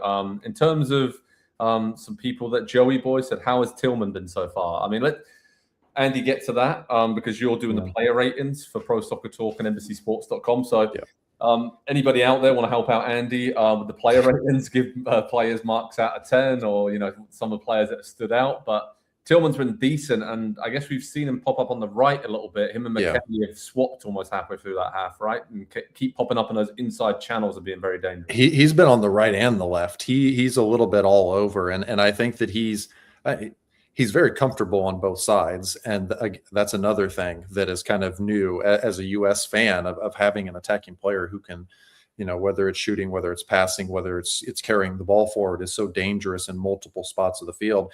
He got a lot more involved as the first half wore on, and the U.S. just had some sustained possession. And I think he's one of those players that's important to breaking down a team that's in a lower block. Gio Reyna probably, I would assume, would be the one that comes on for him, or maybe he comes on for Pepe. But Tillman is so you look at the way that he gets forward with the ball and how dangerous he is with it, and you think, okay, that's a great attacking 10. But he's got a lot more sturdiness to his game, a lot more work rate and defensive output in the midfield than I think you would expect. And so, it's just he's been one of the brighter spots to me. I think obviously Balogun kind of forcing the own goal there early. Australia did a pretty good job of locking down Balogun and Pepe as the first half went on, but it came at the expense of any threat going forward for them. And so now this really has become a game for the US's midfield. Absolutely. And just seeing some of the scenes and pictures coming in from Seattle, just what a great place for this game. What a moment for the crowd there today to be able to witness that. And it's been a perfect first half, I'd say, Andy, for the US men's national team. If we get some of the comments coming in here, we'll just get to some more of these. Andy, there's so many coming in. So I just want to say thank you to everyone for joining us on this watch along. Appreciate you all jumping in and interacting and answering each other's questions, as well as us answering them as well. The main idea behind these live watch alongs is to build a community where we can get together for every game during the tournament that we're doing these. We did these in 2022 for the World Cup in Qatar. Love doing those. And yeah, would love to have you guys all joining us for the next watch alongs we're doing. We're doing one for Argentina on Monday as well, their game. So really looking forward to doing that. But yeah, again, just seeing all these scenes across the USA and celebrations, just how much it means to people, Andy, is one of the big takeaways here from the first week or so of the tournament here in the US. To be over here in the States and see it firsthand is something very special. Yeah, it does feel like we've probably said this about every World Cup in our lifetime, but it does feel like this one is a real tipping point for the sport here, because and I talked about this before the game, getting to go see my first World Cup game the other night, and the fact that it's Argentina playing here in Kansas City was an experience of a different level. But just having the World Cup here in your home country, in your city, this exists and happens in the place where you live and commute every single day. It's I don't know, it's done something to it's made it feel simultaneously smaller, like the world is smaller, but the game and the event is so much bigger than you ever realized that it was. And to have that for so many people that have maybe been casual soccer fans, that have been on the fence, or even the people that said, I'll never watch that sport, there's not enough scoring, and what even is offsides, I don't understand that. I think that, and especially if the US's team is going to be as good as they have been for this first game and a half, 2010 was a massive moment. 2014 was a massive moment, because the U.S. team had, did well and advanced into the knockout rounds, and everybody got behind that. 2018 was a massive missed opportunity by not qualifying for it. And then 22 being in November and December during the NFL season was very difficult for people to get on board and get excited about it. And so it is really, if you think about it, it's been more than a decade since we've had like the ideal World Cup experience here in the United States. And now we've got the best, maybe, I don't want to jinx it, maybe the best team that we've ever had at the same time. It just feels like the perfect culmination of everything at once. Meshed very well. Great comment, by the way, by Typer Dev there. So this honestly feels like the first time we are really seeing the investment in MLS having an impact on the national level. I'm thinking about guys like, Chris Richards, Weston McKennie, Tyler Adams. Alex Freeman. Coming through MLS academies and getting their chance before then heading to Europe and some of these huge teams. It's a great point, right? And again, it goes to that timing point that this all takes time to set up the system. The last time the World Cup was in North America and in the US was 94. MLS wasn't even around, but it became a thing after that World Cup. And then it's going to take, and it did take, 20 plus years for it to really grow, develop, the infrastructure to get built, and, for the US to give opportunities to young athletes to play this game professionally at a young age, and then the platform to, fair play. If you want to go to Europe, that's great, but you can also stay in MLS and develop a really good career for yourself. And there's a lot of stories like that across this US team. So I think that's a really good comment there, and a really good point. I do not want to get into the MLS versus Europe debate, not today at least, but I will say 7 of the 11 players starting today got their start with an MLS club, whether that meant actually coming into the first team in MLS or just being involved in an academy early on. And so that's such an astute comment, and something that I think maybe we've kind of passed by the MLS as a player development narrative or conversation, because we've been hoping for that for a long time. But I do think we are actually seeing it happen in real time now, and and it's important players as well. I'll just go through them. It's the goalkeeper Freeze, Tim Ream, Chris Richards, Alex Freeman, Tyler Adams, Weston McKennie, and Ricardo Pepi. It's a pretty good list of players, of important players for this team right now. Not bad at all. And some great other comments coming in. Curtis says, true, the last World Cup team was very, very inexperienced. And Andy, that's a good point as well. Most of these players have had that 2022 experience in Qatar, right? There's been a few changes, obviously, but you brought it up earlier. I think a lot of these players have been in this situation in the World Cup now, and it's not new to them. It wasn't a huge surprise. Of course, it's different, the extra pressure, being on home soil, etc. Expectation levels are higher now than they were in Qatar, but this is, again, been very, very straightforward. I think at a certain point with pressure and confidence, that when you have confidence, pressure becomes a good thing. It's something that drives you to perform. And maybe it's been this first game and a half, maybe it was something else, but this team seems to have, their confidence seems to have risen to the level of what the pressure is and what the expectation of them is now. And they almost seem to be relishing it in a different way. It certainly was too big and bright of a stage for a lot of them 4 years ago in Qatar.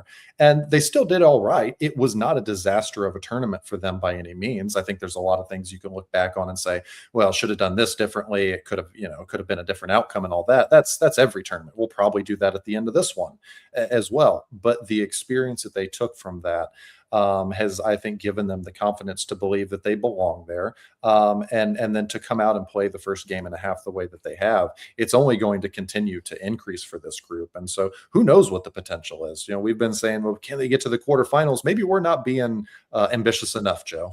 Maybe not. Triple sub for Australia, so they're being ambitious with their changes there. Gurria, Metcalf, and Irankunda are on. So those 2 goal scorers from the first game against Turkey, as we thought, have come on for Australia at the break. Gurria's come into defence as well. I'm not trying to look. I think it's still the same system for Australia, because Torre's gone off. Is it Burgess has gone off, and Villapule on the left as well. So I think they're still sticking with that system for now, Andy. But I guess it had to happen, right? There had to with a little bit more threat to it. I think in hindsight now, knowing how the first half went, I don't exactly know what Tony Popovich was going for there with resting the 2 players that were so dangerous and scored in the first game.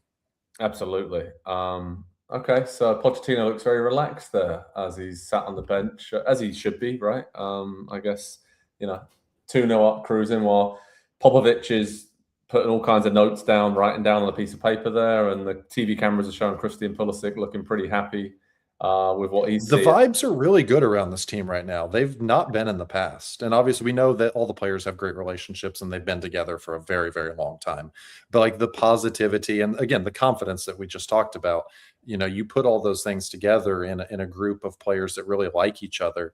I mean, that's almost always the recipe for a team that has success at a major tournament, is it not? Absolutely. In the comments, it'd be interesting. I see some of you are talking about this. Where do you think the USA will go? How far do you think they will go in this tournament? Could they get to the finals, semi-finals? I mean, I think Andy and I have spoken about this. Quarterfinals would be sensational. But yeah, just depends. I'll tell you this. If you want the U.S. to make a deep run, root against Belgium in their remaining 2 group games. Because if you can avoid Belgium in the round of 16 as the winner coming out of Group G, you're either looking at New Zealand, Iran, or Egypt as the team that you could possibly play in the round of 16. And that is the first round that I think the U.S. is probably going to come up against one of the bigger, a team that they're going to be significant or just very much underdogs against. And so if you're talking about creating the best path for them, that's something to look out for. Absolutely. And round of 16, we got some people there saying at least to the 16. Typer says round of 8, so quarterfinals will be scenes. The Ant-Man saying USA wins this World Cup, mark my words. Somebody bookmark that. I hope you're right. That would be great. But yeah, a lot of people, and I guess, I think quarterfinals will be great.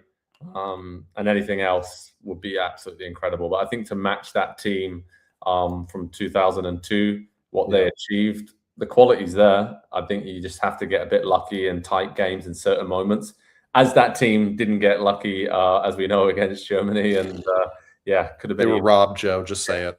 I know, mate. It's 24 years on and it still stings. But we're looking at some of the stats coming up here. 6 goals in the World Cup group stage ties the team record from 1930. Only halfway done. Yeah, I know, right? So just goes to show you the attack. And I think that was one of the problems we feared for this team, sort of the attacking creativity, the output. That was the one thing we didn't really know about this team. Again, given that a lot of the attacking players hadn't had the possibility to play together because they've been so dealing with so many injuries at different periods over the last few months. So it's just great to see it all click at the same time. Yeah, and again, not being able to play in competitive games either. I think that's a big reason why it looks so disjointed for so much of this cycle, and it looked wayward and you weren't totally sure what they were doing. This first game and a half has been a nice confirmation that there was a method to all of the madness going on there. Absolutely. And a free kick for the US here, Dest getting clipped as he was going through in the middle of the Australian half. So, yeah, it's so far so good in terms of the second half as well, Andy. The US keeping the ball a lot and looking pretty decent. Curtis says, depends on how they finish the group and their draw for the 32, that they can get to the quarters. Again, I think we all agree with that. And yeah, it'll be interesting to see, again, how they can step it up, because it got to the round of 16 in the last World Cup. Obviously, didn't end well against the Dutch national team. But again, these players, pretty much the same group, are much more experienced now. They've had that experience and know how to navigate it if they do come up against one of these teams that are from the top 10 in the rankings. But yeah, it's not bad for the start to the second half here, because Australia are trying to press a little bit higher, you'd say, Andy, but US isn't kind of getting sucked into that trap, are they? They're holding their positioning here quite well. Yeah, I mean, it's on Australia to make the first move here at this point of the game. If they're not going to throw caution to the wind and really go for it, then the US can just kind of play the clock game. And so far, they've done a good job of managing the situation. We'll see, obviously giving up the goal to Paraguay in the opener but fairly early in the second half wasn't the best way to get off. And so again, this is a different situation you have to be able to manage, knowing what the score is, knowing who's on the field, knowing what the threat is, knowing what's at stake and what's on the line. All of those things factored in. How are you going to play? How are you going to make your decisions? And so far it's only 5 minutes, but it's methodical, I think is probably the best word. Yeah, good word. Does the USA always play possession football? That's a comment. Not really, right, Andy? I guess a bit of a mixture, combination. They've been trying for a long time, and it's but this not as much as Australia. And oftentimes, if you try to play possession and it doesn't work, it looks worse than if you just tried to defend and hoof it, right? Oh, good chance here on the break for the USA. Ball over the top. Come on, Flo. Clean through. He's taking the time. Oh, and the Australian defender just does so well to get back and block it. Yeah, I think he had a bad touch in there. Yeah, I think Balogun just almost had too much time to think about that then, Andy. He was racing in on goal from the halfway line pretty much, and fair play to the Australian defender. He's made the second touch. We got caught under him. He didn't get it out in front of himself, and so he was slowing down to take the shot, and it gave him time to catch up, I think. Big block. That's a big moment in this game early in the second half. If the US goes 3-0 up there, that's game, set, match. But Australia hung in there. Great bit of defending. I wonder if we'll look back on that block as a key moment. But let's hope not. Again, that's exactly what we're talking about with this situation here. Australia are going to have to come out and force the issue a bit. And that one simple pass centrally over the top took out their entire defensive midfield, and Balogun was lurking there. And gives you some hope for the US, some of the subs they can maybe make, Andy. There's going to be some chances on the counter-attack. There's Australia. Absolutely. Yeah. But nice rhythm to this. And again, to remind you, you can watch the game in Spanish on Telemundo and Peacock. There's a link there in the comments section. You can also watch the game in English on Fox in the USA.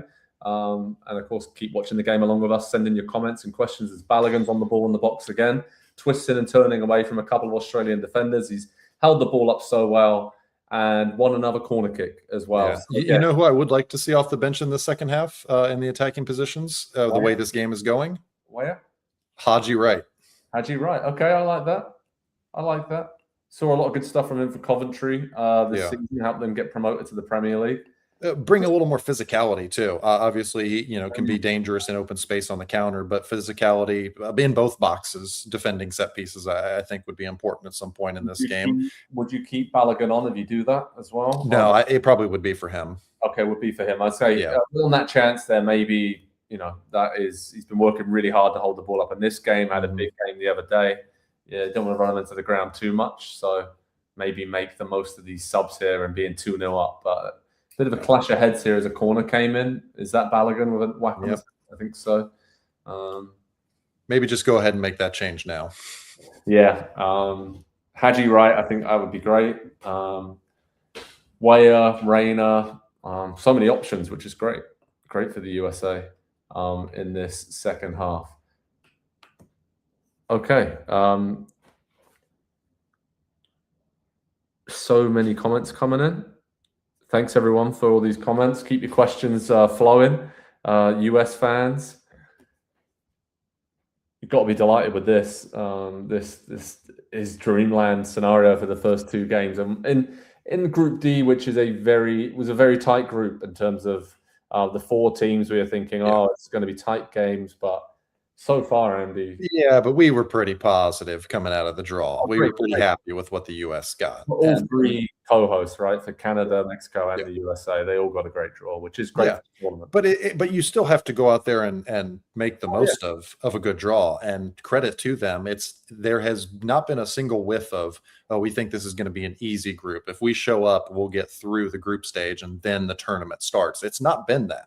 And there are certainly teams at every World Cup that do that, and they've decided they're not going to be one of them. Absolutely. It's getting pretty scrappy in midfield here in the second half. Australia, obviously, again, trying to do something, but I can't see that these subs have really made much of a difference without a formation change for Australia, Andy. I can't see that there's been a clear formation change for Australia. It still looks like the 5-4-1. So at some point, you would think they're going to have to throw caution to the wind here. And now the US is the one going a little bit more direct as well, and that probably takes out what Australia want to do by bringing on the more dangerous. By bringing on those more dangerous forwards, they probably want to press a little bit more high up, and the US isn't giving them the chance to do it. And that's good managing and situational, tactics from Pochettino. Yeah, yellow card here for Anthony Robinson, I believe. He caught Italiano really late there, just got to the ball before him. And then there's a free kick to Australia with Pepe, is it Fallon Leckie there, I think it was. Again, get a bit scrappy, which Australia want. They want to make this, very scrappy in midfield and to try and change the momentum of this game. But again, I just don't see any real combination play for them in attack to sustain any of these attacks here. And USA look very, very comfortable as Australia work it down the left flank.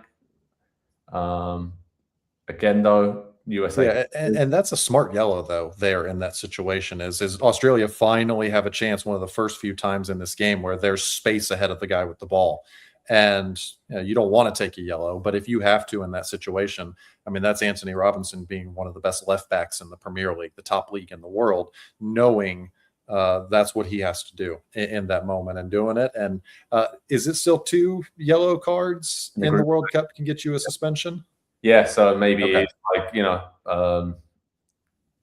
he could maybe have a day off in the third group game potentially. So. But fouls, 10 to Australia, 9 to the USA, 2 yellow cards for Australia and 1 for the USA. So it feels like there's been more fouls than that, to be perfectly honest. It's been pretty scrappy. There've been some big fouls. Yeah. As Robinson comes down the left flank, cuts it back inside. Tyler Adams, who's always there, it seems, to receive the ball and set it wide. Richards stepping into midfield. Freeman's up high as well. And again, we're seeing the ball getting out to Dest, some nice footwork on the right.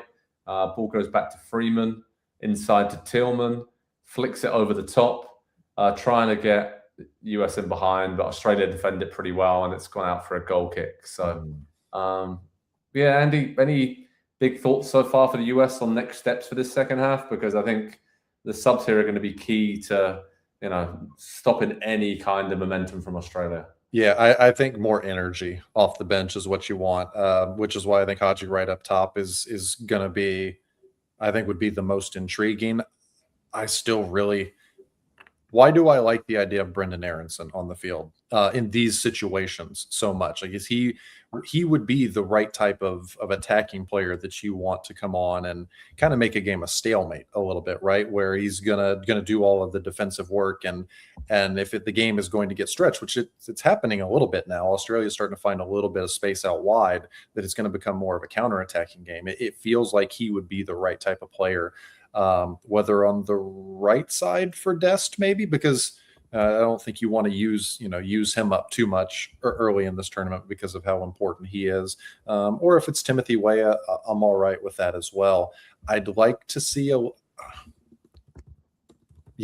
Gio. I think Gio Reyna for Ricardo Pepi, and then Haji Wright for Flo Balogun. I think is probably the thing up top that I would like to see, because that gives you a little bit more control in the midfield, a little more possession, I think, with Reyna, and it gives you a physical presence up top with Wright. And I think that as the game gets more stretched and it gets more physical as well, both of those things are going to be important, I think. Yeah, and Lecky's down here with a bit of an injury for Australia, so a bit of a break in play, but again, USA are going to be very happy with how this is all playing out, and just feels very comfortable with how it's going for them, right? Yeah, weirdly so. Weirdly comfortable, isn't it? It is. Very chilled, very relaxed. It's always like this, right? Yeah. Every other US watch along that we did in the last World Cup was so chill and relaxing and enjoyable like this. You're right. Yeah, it's not bad. Not bad. Typer Dev in the comments says, is Pulisic completely out? I didn't see the injury report. Not available for today, but you've seen him on the bench. And Pochettino's latest update is that hopefully he should be good for the final group stage game against Turkey. They just said, we'll see. He's developing well, recovering well. But as we spoke about today on the show, I don't know why you would really risk him at all in this situation, given that it looks like they're going to win the first two group stage games and be in a very good position to win it.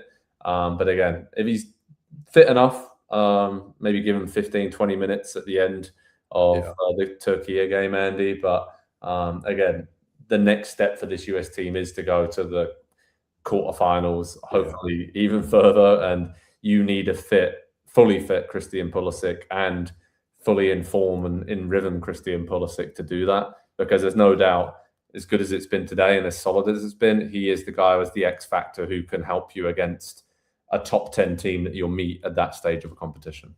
Yeah, if they looked lost without him right now, I would see the urge and the logic in, well, he has to play in the next game. He has to get some minutes. But as good as they've been without him for, I mean, it's we're coming up on a game and a half that it's been since he's been on the field, and they have just kind of kept ticking over without him. Not being reliant on one player is a nice change of pace, I think, for this team right now. But you're right. He's the difference maker, I think, for this team still, in being a good and solid team as they are right now, where they can beat teams like this, as they're almost in again, but a touch behind from Balogun. Nice. And Australia in. Great play. It's getting too stretched now. Right side of the box. He's got to pick out a right pass here. Australia with the shot. Oh, it's gone over the bar. But an Australian player went down in the box there off the ball. But the sub who just come on. Great opportunity. But Volpato just came on. One of his first touches. Australia, a couple of flicks around the corner. They targeted Tim Ream there. Iran Kunda had him on toast. The pace, the ball behind was perfectly weighted. Didn't have enough support, but pulled it back. Put the ball. Saying Tyler Adams clipped somebody. Was it Metcalf there? Oh, he did catch him. He did catch him on his ankle there, Andy, in the box. I don't know if VAR is going to check this and have a look for a potential penalty kick. I'm not sure about that, but seeing the replays there, it doesn't look good. If he is in a situation where he's just about to shoot the ball and the ball is on its way to him and that occurs, then yes. Yes, but that if we're calling every one of those, we're whistling all game. It was accidental. It was just one of those things. But that was It's closer than I'd like to be to giving away a penalty. I'll say that. Yeah. Quite surprising, actually. But yeah, I guess it was off the ball enough. But I think Tyler Adams realized he maybe got away with one a little bit there. So promising for Australia, though. That's exactly the kind of thing that you would think they would want from this game and were planning to have. So Aaron Kunda, again, unless he was carrying a bit of a knock, maybe we'll find out from Tony Popovich. Pretty incredible that he didn't start this game. Seems like a big mistake at this point, given he gives them the option after a couple of passes to get in behind like that. And that's not what poor Tim Ream wants to be doing at this stage of the game, running back towards his own goal at pace on the turn. And he's never going to get back there. But US just got to be careful. Just got to be careful.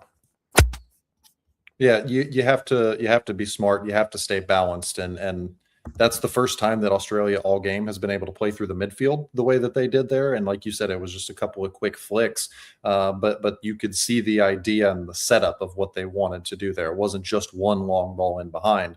It was a couple of tight passes and tight spaces, and playing out very well. And then that sprung them. And like you said, they are certainly camping out on Tim Ream's side of the field and targeting that as the spot where they will find the most space and that they can get in behind. And so, yeah, I don't know if that means Anthony Robinson needs to drop a little bit deeper and be that extra helping hand on the left side, or if, maybe there's a change to be made at center back. And Tim Ream is, 38, 39 years old.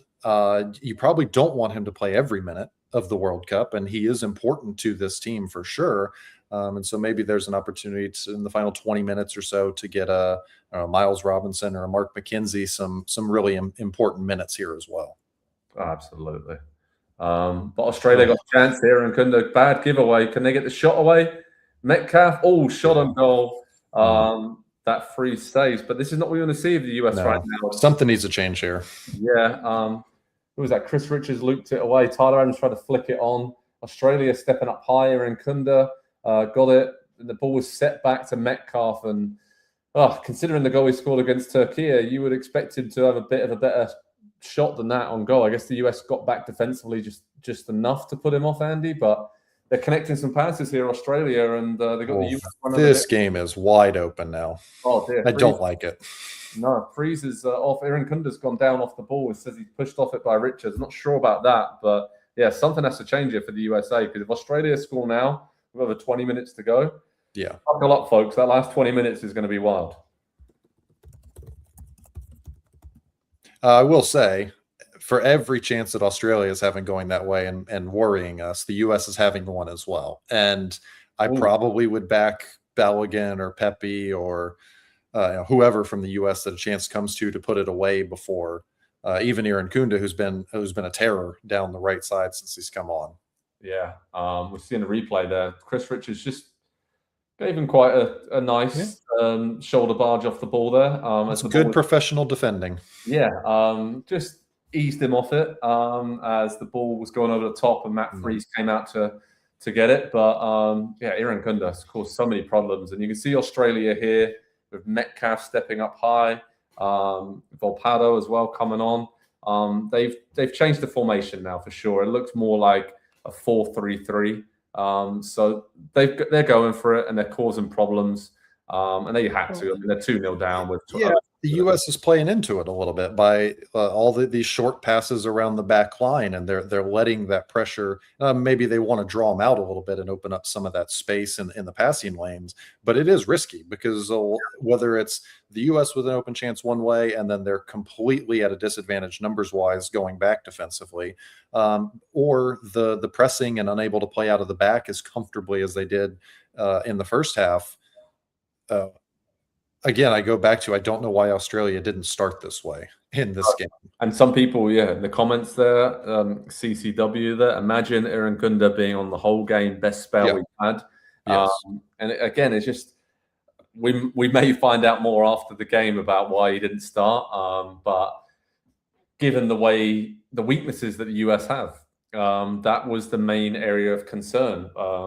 To having somebody like him up top in the direct played over the top. So you've basically taken out the main threat that you had in the way that you would play. And yeah, Torre, felt sorry for him. He had no real support. He got him once, didn't he, over the top? But if he was playing there with Irankunda, then yeah, could have seen you Australia cause a lot more problems for the USA. As we're in hydration break here. Yeah, just think how happy and excited everybody from the US side was when the lineups came out, and those two weren't in there, Irankunda especially. That it's the first half was easy for this team because of that, and now they're having to work for it a little bit more. So I would imagine Pochettino's probably got a couple, maybe a few subs ready to go here coming out of the hydration break. Yeah, I'm looking now. I can see a couple of guys, I think, getting ready on the bench there, getting some instructions by the looks of it. Or Poch has got his pen and paper out. He's ready to do something. But Gordo there says Gio to create some offense to come in, or Seb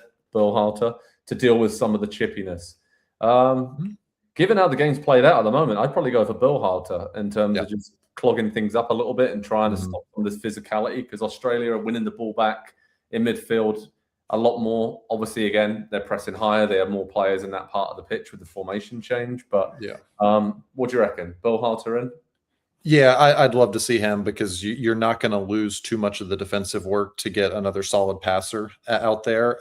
Unfortunately, it does look like we're probably going to need 90 minutes from Tyler Adams. It's always nice when you don't have to push him the full distance, but I think Adams and Berhalter being the combination in there, as good as Tillman is in a lot of those spots, it's so much more natural. I think with Berhalter and passing out of the back is going to become a little bit more important for the U.S. in the final 20 minutes or so. And so, yeah, I think I would go with him, and I might even look to get one of the forwards off and bring on another midfielder. Maybe that is Gio, and he plays just a little bit deeper, and he kind of floats around a little bit and finds the pockets of space, finds that danger that way. But there has to be some sort of change of balance between possession and out of possession from this team, because it's looking really easy the last 5 or 10 minutes for Australia to win the ball back and then go the other way. Yeah, something has to change for the USA right now. But, this was going to happen. It wasn't always going to be one-way traffic. Oh, what a sight in Seattle, by the way, as the camera shot shows downtown. Just wonderful to see all that red and white. And, there we go. As a US fan with a World Cup trophy in his hand there, Andy, waving that around. Will be the last time you see that this summer, Joe. July 19th at MetLife in New York. Wait and see. I've heard that football is staying home this summer, perhaps. Have you heard that? Don't get me started on that, please. You know my feelings on this.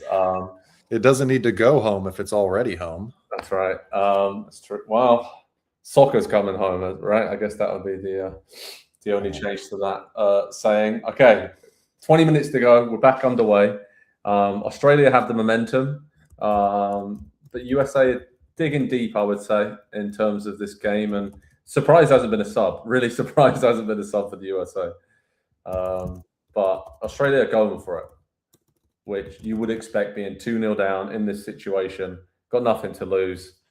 And yeah, neutrals everywhere are going to be like, it'd be great if Australia get a goal here. Andy and myself feeling very differently about that, I have to say. As a long ball is knocked forward by Australia, forcing Freeman to nod it away. But Australia keep coming down the left now. Desta's lost out. Taking a chance, trying to find Irankunda again, but good defending there from the US. Pepe's holding it up, knocking it back. US trying to keep the ball now a little bit, which I think has been a struggle in the second half, Andy. That's why Australia's come back into the game a bit more. The US hasn't really had any of those chances or combinations down the wings like they did in the first half, right? Yeah, there's not a lot of movement off the ball right now. Yeah. That's one of the things I just noticed in that sequence there. And as Seb Berhalter gets ready to come on here, perfect timing, there's not a lot of movement off the ball. And so there's not a lot of options to pass out. And I think that's a part of why they're struggling to build out of the back just a little bit more. And that was such a strength. We talked about it in the first half, was the runs were endless, whether, in the defensive third, in the middle third, in the final third. They were just constantly presenting options to whoever had the ball. And that's kind of gone away a little bit. I wonder if it's fatigue or if it's just, they're trying not to be too far out of position if the ball does get turned over. Yeah, Seb Berhalter about to come on. So finally we're seeing that sub, but it needs to happen soon because, Australia trying to switch the ball there. And I think Dest, just got his leg on it to stop a big switch, which would have been problem for the US and Australia, snapping into challenges galore here in midfield. They got the ball back down the right. Robinson wins it back, though. Big challenge there. Robinson somehow comes away with the ball down the left. But Australia are gone full press. They are, Irankunda there, left a bit on Tim Ream as he cleared the ball. But this is getting feisty now, Andy. Yeah, they can't be drawn into this right now. Yeah, they cannot get into the antics and everything and get distracted from the objective at hand. There was a little moment and this didn't get talked about because he went and scored 15 seconds later, but Gio Reyna did almost get into a little bit of afters with somebody behind the ball after the play in the game against Paraguay. And there was a moment where Tyler Adams came over and physically separated his teammate from the Paraguayan player and said, "We're not having this right now." And then Gio goes up the other end and scores. They have to keep their heads right now. It's very, very important. Absolutely. All right. Bill Hunter's on for Ricardo Pepi. Andy, in your player ratings for what's the con Pepi? What do you reckon? 7 out of 10, 7.5? Yeah, I go 6.5. That if he was just a little bit more dangerous, I think in the penalty area, and that's not always on the center forward. But there wasn't a ton of. I think the plan would have been hold up play from him and some ball carrying with Balogun being the main threat in behind, and there just wasn't quite enough of that for me. And as we talk about Balogun there, he's held the ball up there and got the US up the pitch, won a free kick just inside their own half. But I guess Pepi. He would have finished that chance. He was there for the own goal. So you're right. Just the way it worked, Balogun was finding the chances a bit more. I think it was a very unselfish display from Ricardo Pepi. He did a lot of the running, a lot of the occupying of like two of the big centre backs, the three centre backs Australia has back there to open up space. But good mature display from him. As Tillman gets on the ball down the left now, cutting inside, just calming things down. He loves to keep the ball. Adams is on it.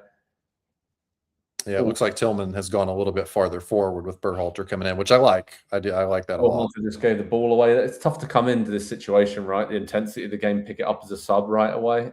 Get the ball away back to Australia. They're building on the halfway line, just inside their own half. Good ball through the middle here to Metcalf. Coming down the right, Australia could really do with getting a few more players in the box. I'm looking up, Andy, and there's like 3 players in there against 6 US players at least. So a little bit more desperation from Australia to get this first goal back if they can do it. But Volpado's got it here. He's good turn down the right. Nice bit of footwork. Cross does come in. Irankunda's underneath it. Comes to the edge of the box and just doesn't drop to Australia. Drops to a US player. But Gira's in. Whips across in towards Irankunda. Chris Richards clears. Then Anthony Robinson clears, but goes straight back to an Australian player. They can sustain this attack a little bit here. And US just starting to drop a bit deeper here, Andy. It would be all right to boot it clear once in a while, I think. That would be all right, wouldn't it? I agree. Like Balogun trying to play out of there, even if he beats the first man, there are 2 defenders on the other side of him waiting to take the ball. There is no good outcome of trying to play through the defenders there. Get it 40, 50, 60 yards upfield and make them play from there. They got in. Can they cross it? They clip it to the back post. Chris Richards is there to head it away inside the 6-yard. Irankunda, the ball drops down. Oh, good defending there from the US. But again, Australia is way too easy for them to get their head up in and around the box. And they're whipping in crosses. Chris Richards is doing a great job of clearing the opportunities there. But you know what? With Tim Ream and Chris Richards, oh boy. That's not going to be VAR, right? The refs waved that away. But as the ball dropped there, landed straight on. It came off of Irankunda's chest first, I believe. Yeah, and then hit Berhalter on the arm. The referee, to be fair, positioning was spot on. Had a great look at that. Yeah. Don't think VAR is looking at this here. So it's a sub for Australia. Okay, so panic over US fans. But yeah, that would have been. Yeah, that's not a penalty kick. That's just a scramble in the box. But all right, Irvine's on. Lovely man bun there. Oh, Robinson's. What's gone on here off the ball? Australian player's gone down holding his face. Anthony Robinson's involved. Obviously, he's already been. I'd like to see Max Arfston right now, please. Yeah, right. Not quite sure what's happened here. Robinson looks confused and annoyed. Yeah. All right. This is going to be interesting to see a replay of this. All right, off the ball. He swung his arm there, Andy. Caught him in the face. Literally. He's positioning himself as to defend. That's not a swing. I agree. Volpado's gone down pretty easily there. I can't see VAR having a look at this. He's also got two hands full of Robinson's jersey as he's doing it as well. There wasn't much force in it. It was just he caught him lightly. It happens. Nothing going on there. All right, Australia attacking the goal. They got the ball, throw in the bottom right corner of the pitch here. You can see the yellow Socceroos fans there, a whole wall of them behind that goal, willing their team to at least create a decent chance. They really only had that one decent chance. Well, I guess two, right? Maybe. No, couple in the first half, but in the second half, that breakaway from Irankunda was the only one. They got a corner here, though, Andy. So we know how dangerous the Aussies are from these set-piece situations. And this is for them. If you're them, you're hoping your skipper, Suter, one of the big lads, comes up. And the score is 2-0 to the USA for anyone just joining us. Thank you for joining us. You can watch the game live in the link in the comments section on Peacock in Spanish and in English on Fox as the corner comes in for Australia. Big Suitors there. Great defending. And the ball drops down and Australia smash it clear. Way over the bar. Poor effort there. And we got just over 10 minutes to go. And USA are 2-0 up and looking pretty comfortable at this point. Yeah, there's got to be a couple more subs coming though. US looks a little not out of gas, but they're certainly on the back foot, and they're playing responsively now rather than proactively, and that's never a spot you really want to be in. It's true, as we see there. I think Suter there catching. Is it Freeman there again? Okay, a couple of subs coming in. Thank you. All right, thank you. Then Sergino Dest is coming out. Really good first half. Faded a bit in the second, like most US players, but job was done in the first half. Yeah, Joe Scally sighting coming in at right wing back, right midfield, whatever you want to call it now. Some confusion here. Anthony Robinson came off the pitch. Yeah, Scally. I think Scally could either go to right back, right wing back, or maybe possibly play that Alex Freeman role. I would be curious to see what that would look like with him. It looks like he's further forward. Yeah, just trying to see. So both wing backs are off. Robinson and Dest, and then Austin Trusty is on. So he's going to be playing sort of left back, I guess. He's played left back before. Big makes sense as well. Big physical presence, good in the air. If there's going to be a lot of corners and set pieces coming in, then you want someone like him back there. So yeah, good to see the Celtic centre back getting a run out. But again, a couple more versatile defenders there for the US, guys that can play centrally, guys that can play out wide. MLS Academy products as well. You are right. Good to see that conveyor belt carrying on. Australia going for it again. The out ball for them has been on this right side of the. We'll see if that's still the case with fresh legs on the left now or not. Clearly, Pochettino has seen that.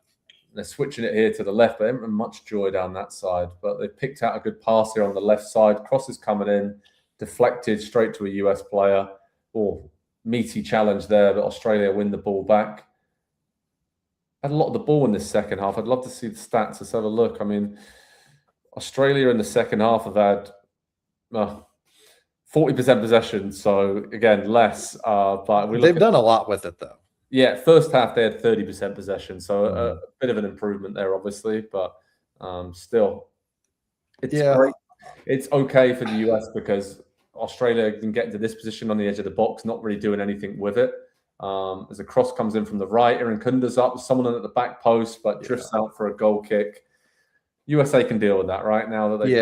Australia's in that spot the US has been for a long time, where it just crosses, and for as much pressure as the US has been under in the second half, it is just crosses and set pieces that have been a threat for Australia. And so I think you can live with that. I think you probably, and maybe they're even set up to kind of welcome that just a little bit. You're not going to get away with the other team having no chances in a game, and if you can limit them to only having space out wide, the farther you can keep them out wide, the better. And I think that's a big reason why they got fresh legs on both wings with those substitutions.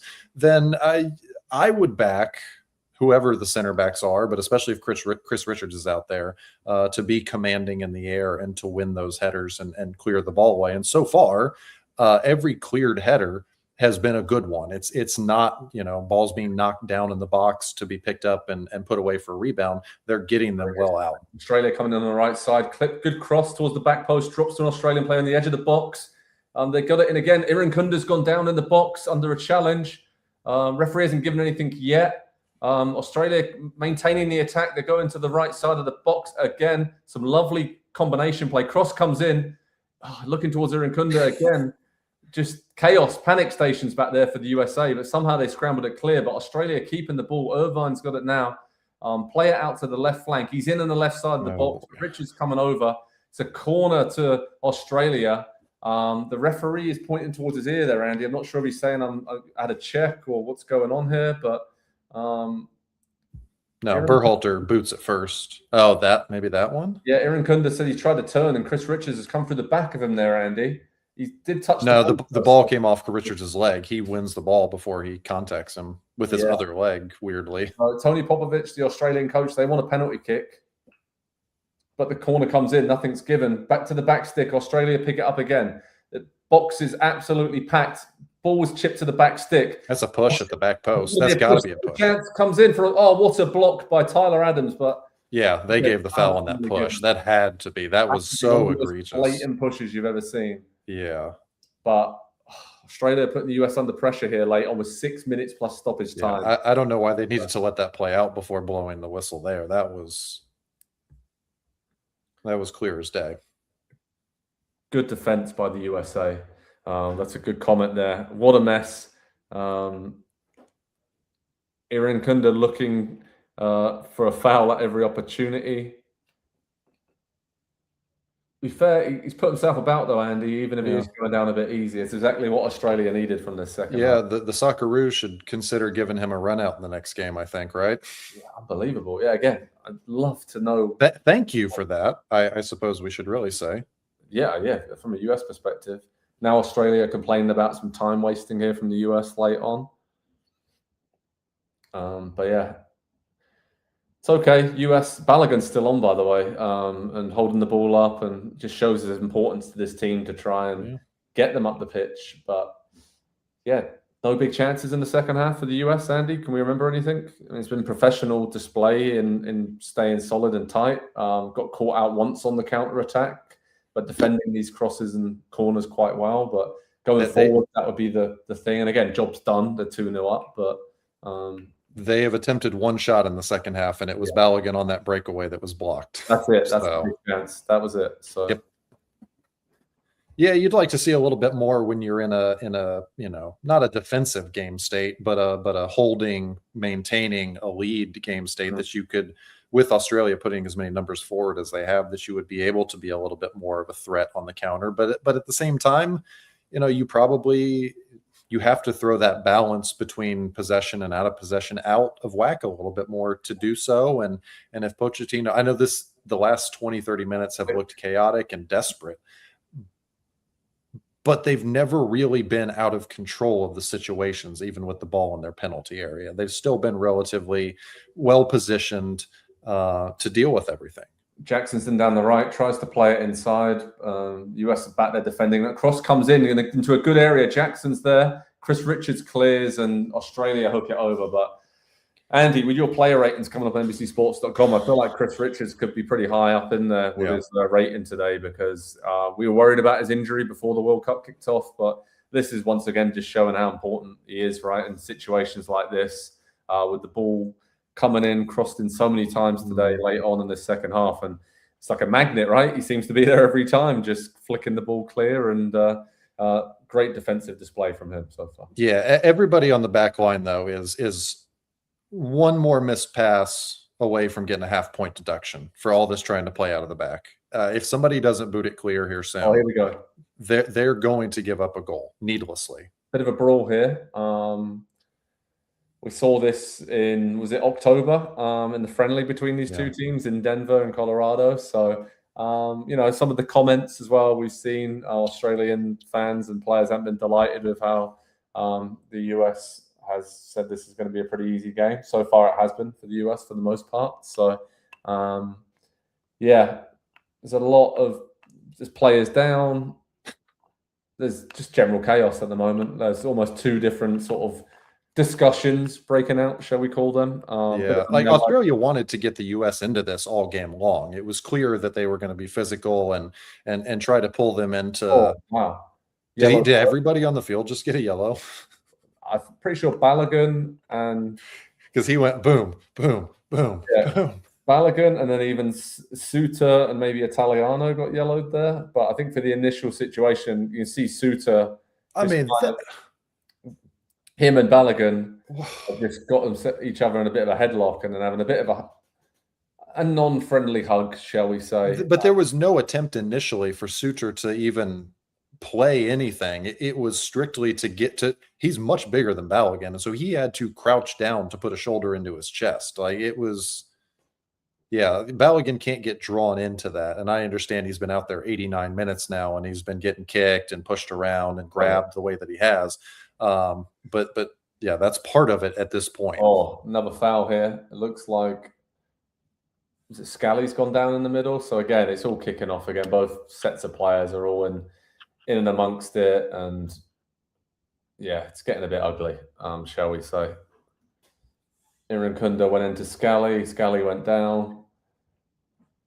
I don't know. Seemed like shoulder to shoulder to me, but yeah, US comes out on top in that one and gets a free kick.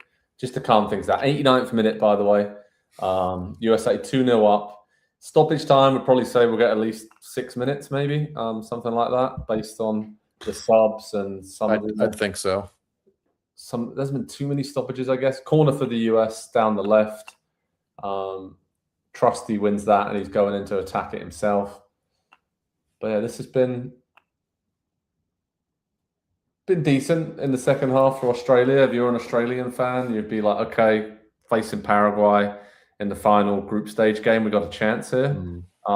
If they play the way that they've done in the second half here. But again, hard to judge because the US basically job was done in the first half there. So Poch just told them to go out and be, you know, defensive. Like we said, don't do anything silly, right? And apart from getting caught on that one counter, they haven't, the US. They haven't played themselves into trouble. They haven't tried to overplay, which maybe a couple times they did at the start of the half, but around the end. They've done it a little bit as the game has worn on in the defensive third. 6 minutes of stoppage time for the US to see this out. If they win, they advance to the knockout round of the World Cup. They are definitely in the round of 32 and looking very good. Yeah, and in a very strong position to win the group. Yeah. I mean, all they would need is a tie. Yeah, a draw later does it. All right, Australia on the attack down the right. Cross is going to come in. Oh, terrible cross. Way over hit to the back stick. And, maybe it stayed in play. I don't know. No, went out of play. Goal kick.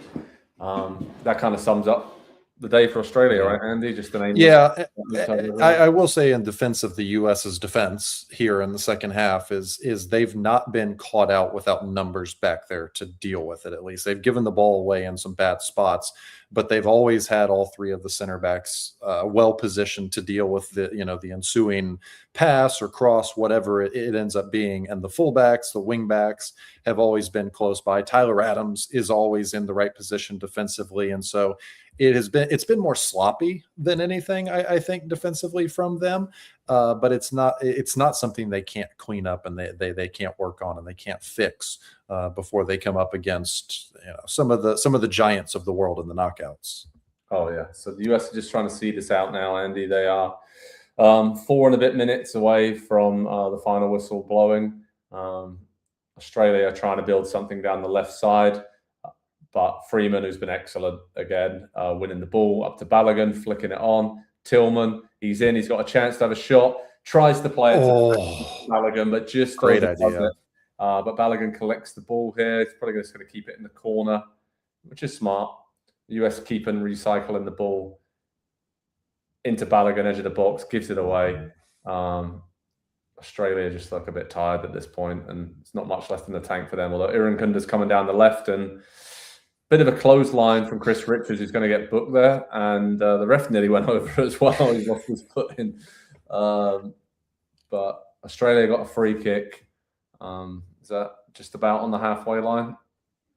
And yeah, that is, textbook. Chris Richards, it's a lot of yellow cards today. So that's something the US have got to watch, right? In that final group stage game against Turkey. No, it could be a good reason to do a lot of rotating in that game, honestly. Yeah, the ref's gone down there with a bit of cramp by the looks of it. So calf problem. He's getting stretched out with a couple of minutes. What if a player went over to him and just waved for him to get up? Stop time wasting, like they will sometimes. Would that? I would enjoy that. It looks like the ref's saying he might be struggling here to carry on with a couple of minutes to play. I'm not sure, but he's getting stretched out. But there's some the doctors coming on.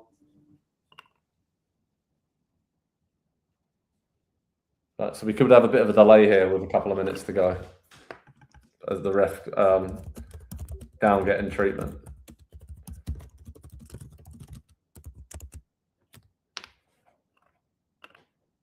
Oh, there's another referee coming on with an energy shot.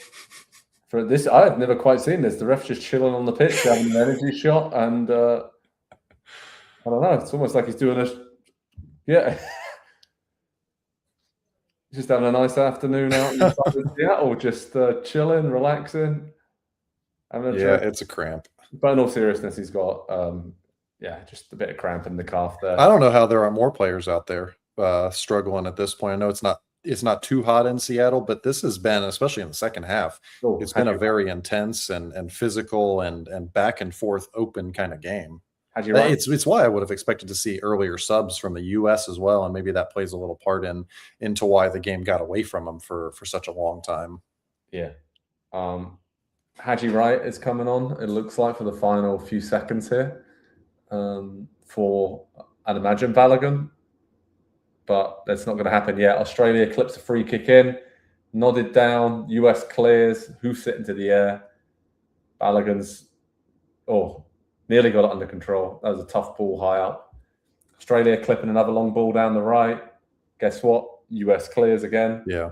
And that's why you bring on Trusty to play out wide and be another aerial defender, because they're going to target long balls out wide just as much in the middle. Perfect sub in this situation. Yeah. Cross comes in, way over everyone. Easy. Out for a US goal kick. And pretty much, Andy, that's going to be it, I think. Can't see much coming on. And we got Gio Reyna coming on as well for Haji Wright. And Haji Wright coming on for Balogun. And who's Gio coming on? Didn't see the number go up there, but Balogun getting a healthy round of applause from the US fans. Obviously, he was instrumental in that opening goal early on, setting that up. Had a big chance in the second half. We'd be disappointed a player of his caliber didn't finish that, Andy. I think, but other than that, a great centre forwards display of holding the ball up against some big, strong physical guys. And Reyna's coming on from McKenny as well. He's had solid outing, especially in that first half. Him and Dest down that right side were really combining well and caused Australia so many problems and weren't allowing them to get out. So, as a man in a star-spangled cowboy hat applauds, and I think that sums up America's mood right now quite nicely. So, just approaching the final few seconds in Seattle, and it looks like the USA are going to see this out with a 2-0 win against Australia. Australia coming in on the right. Irankunda's up again, but not sure how he got up that quickly. Clips it in. USA clear up the pitch. And again, we're talking a matter of seconds here from the full-time whistle. As Tillman's in, plays in Haji Wright, but I'm pretty sure he's miles offside. He's got to be off. It's cutting inside. Flag's gone up belatedly. And again, just a few more seconds here until the USA can celebrate reaching the round of 32, the knockout stage at the World Cup. Yeah, just a couple stats here. I'm looking at, winning your first two games at the World Cup is really an accomplishment. It's the first time that the U.S. has done it since 1930, the first World Cup, and Hmm. it's only the third time that they've ever won multiple games in a World Cup. I mean, yeah, that is, it's unprecedented success, but more than that, it's unprecedented performances. It's not been the underdog that they were in 2002, which was the last time that they won multiple games in a tournament. They've not been doing it the scrappy way. They have, and I know the first half has been a little different from the second half in both the games, but they have been so dominant and well ahead after the first half that's it's going to be that way. And they have managed to get through those two games and those two second halves with giving up just one goal. And they might get another one here, ball into the back post. Was that Tillman looking for right? I mean, Malik Tillman has an engine because he has worked as hard as anybody out there on the field, and he was the one that didn't get to come off. Full time, USA 2, Australia nil. Maurizio Pochettino and his staff celebrate, as do the US players and the fans in Seattle. And that win, of course, means that the US have advanced to the knockout round. They're in the round of 32, no matter what happens now with the rest of the games in their group. Of course, they just need one more point to win the group when they play Turkey. Could even win it tonight, Andy, depending on results going their way, with Turkey playing Paraguay later on. So a really professional, dominant display there from the USA from start to finish, and just wonderful scenes in Seattle as Christian Pulisic, who didn't play a part today due to injuries, there celebrating on the pitch, and just a magical day in Seattle, I think, for anybody connected with US soccer seeing these things.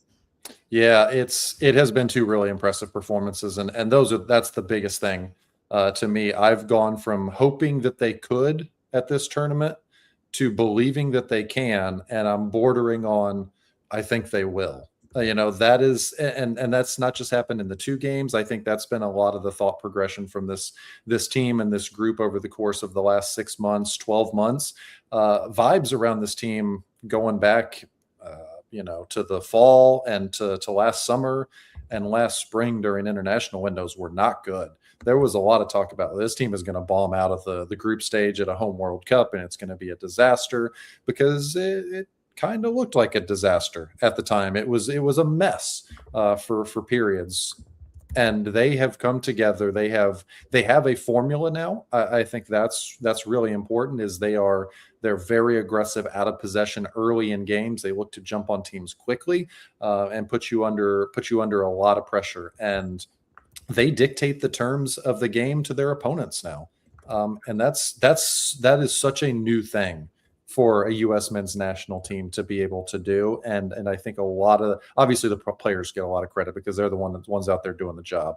And without them, it doesn't matter. But Mauricio Pochettino, if you and I weren't big enough fans of him already for many reasons, he is, he's making himself quite a bit of money in his next job, and maybe going up a tier in what that next job could be. I mean, what could a quarterfinal run or a semifinal run, dare I say it, for the U.S. men's national team under Mauricio Pochettino do for the prospects of his career going forward?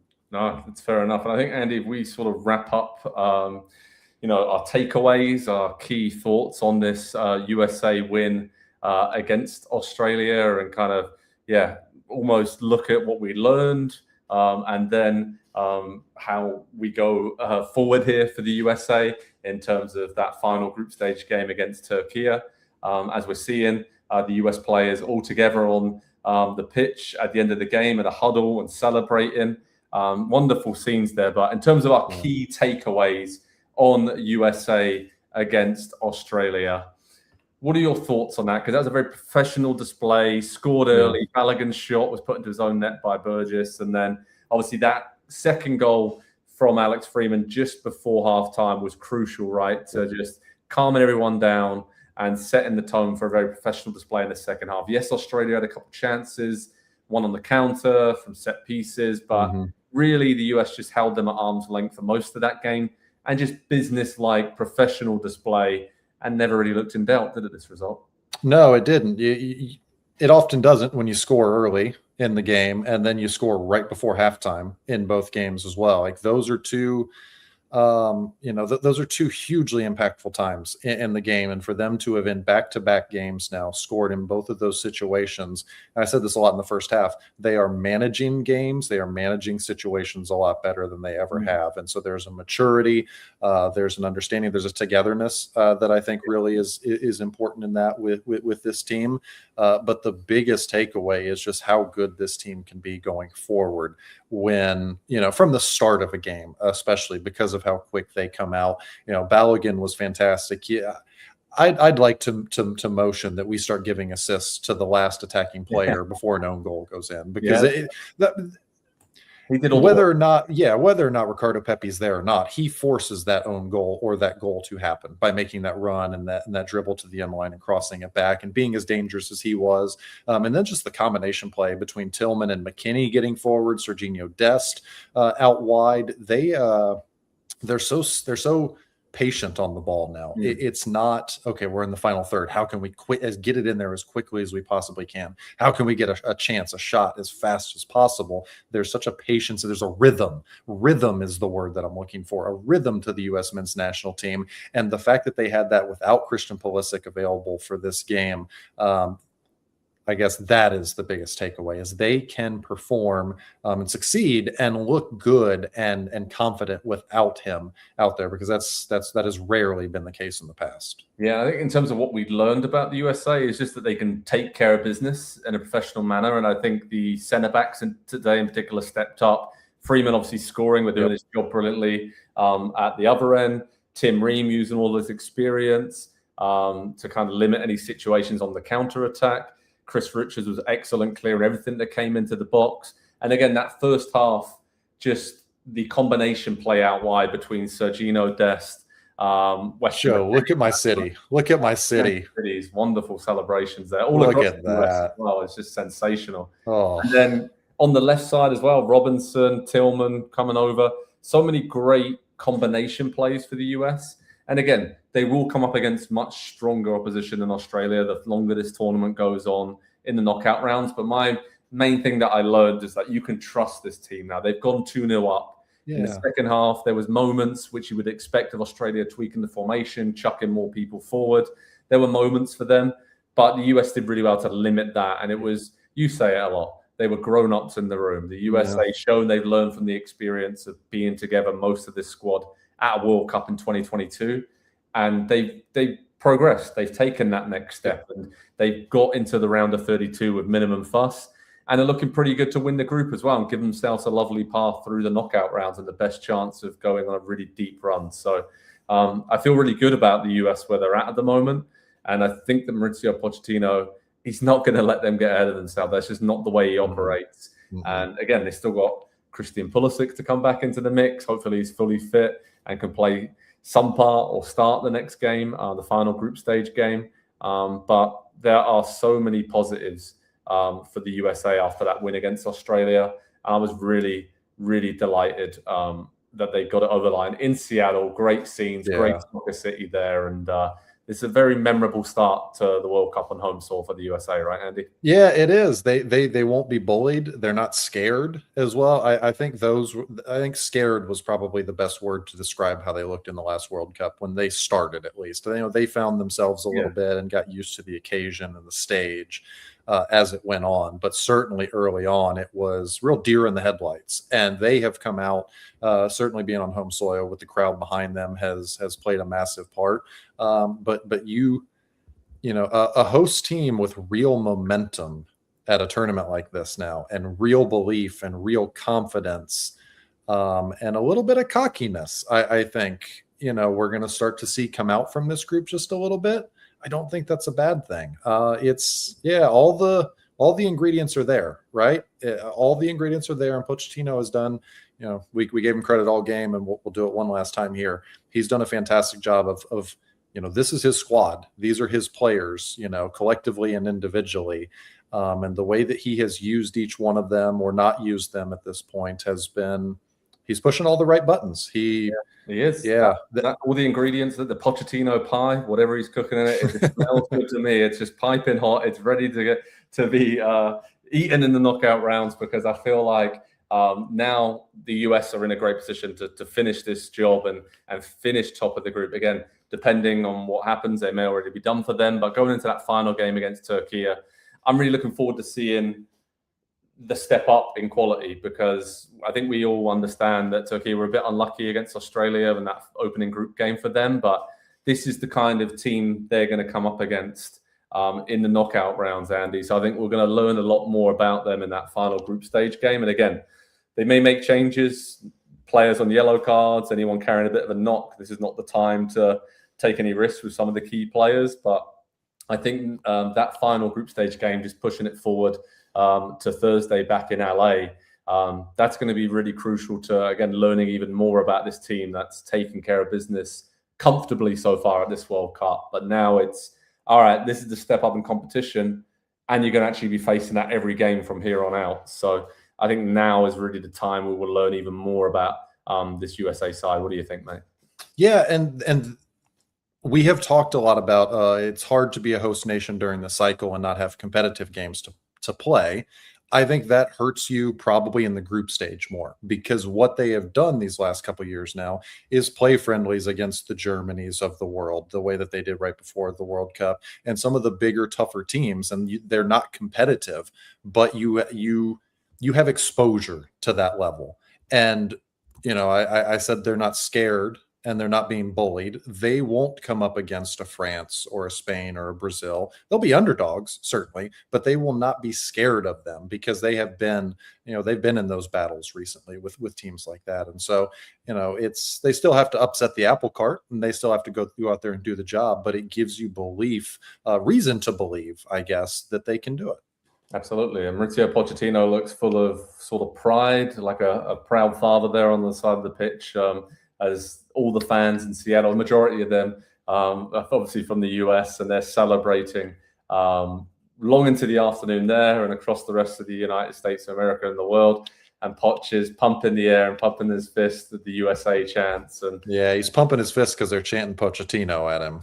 Oh yeah, they love him, as they should. Exactly, they do. They love him. So great start for Pochettino to this World Cup. Great start for the USA. And I think all of us, this was the dream scenario we wanted for the World Cup on home soil in the US as one of the co-hosts of this tournament, for them to start off with 2 wins from 2.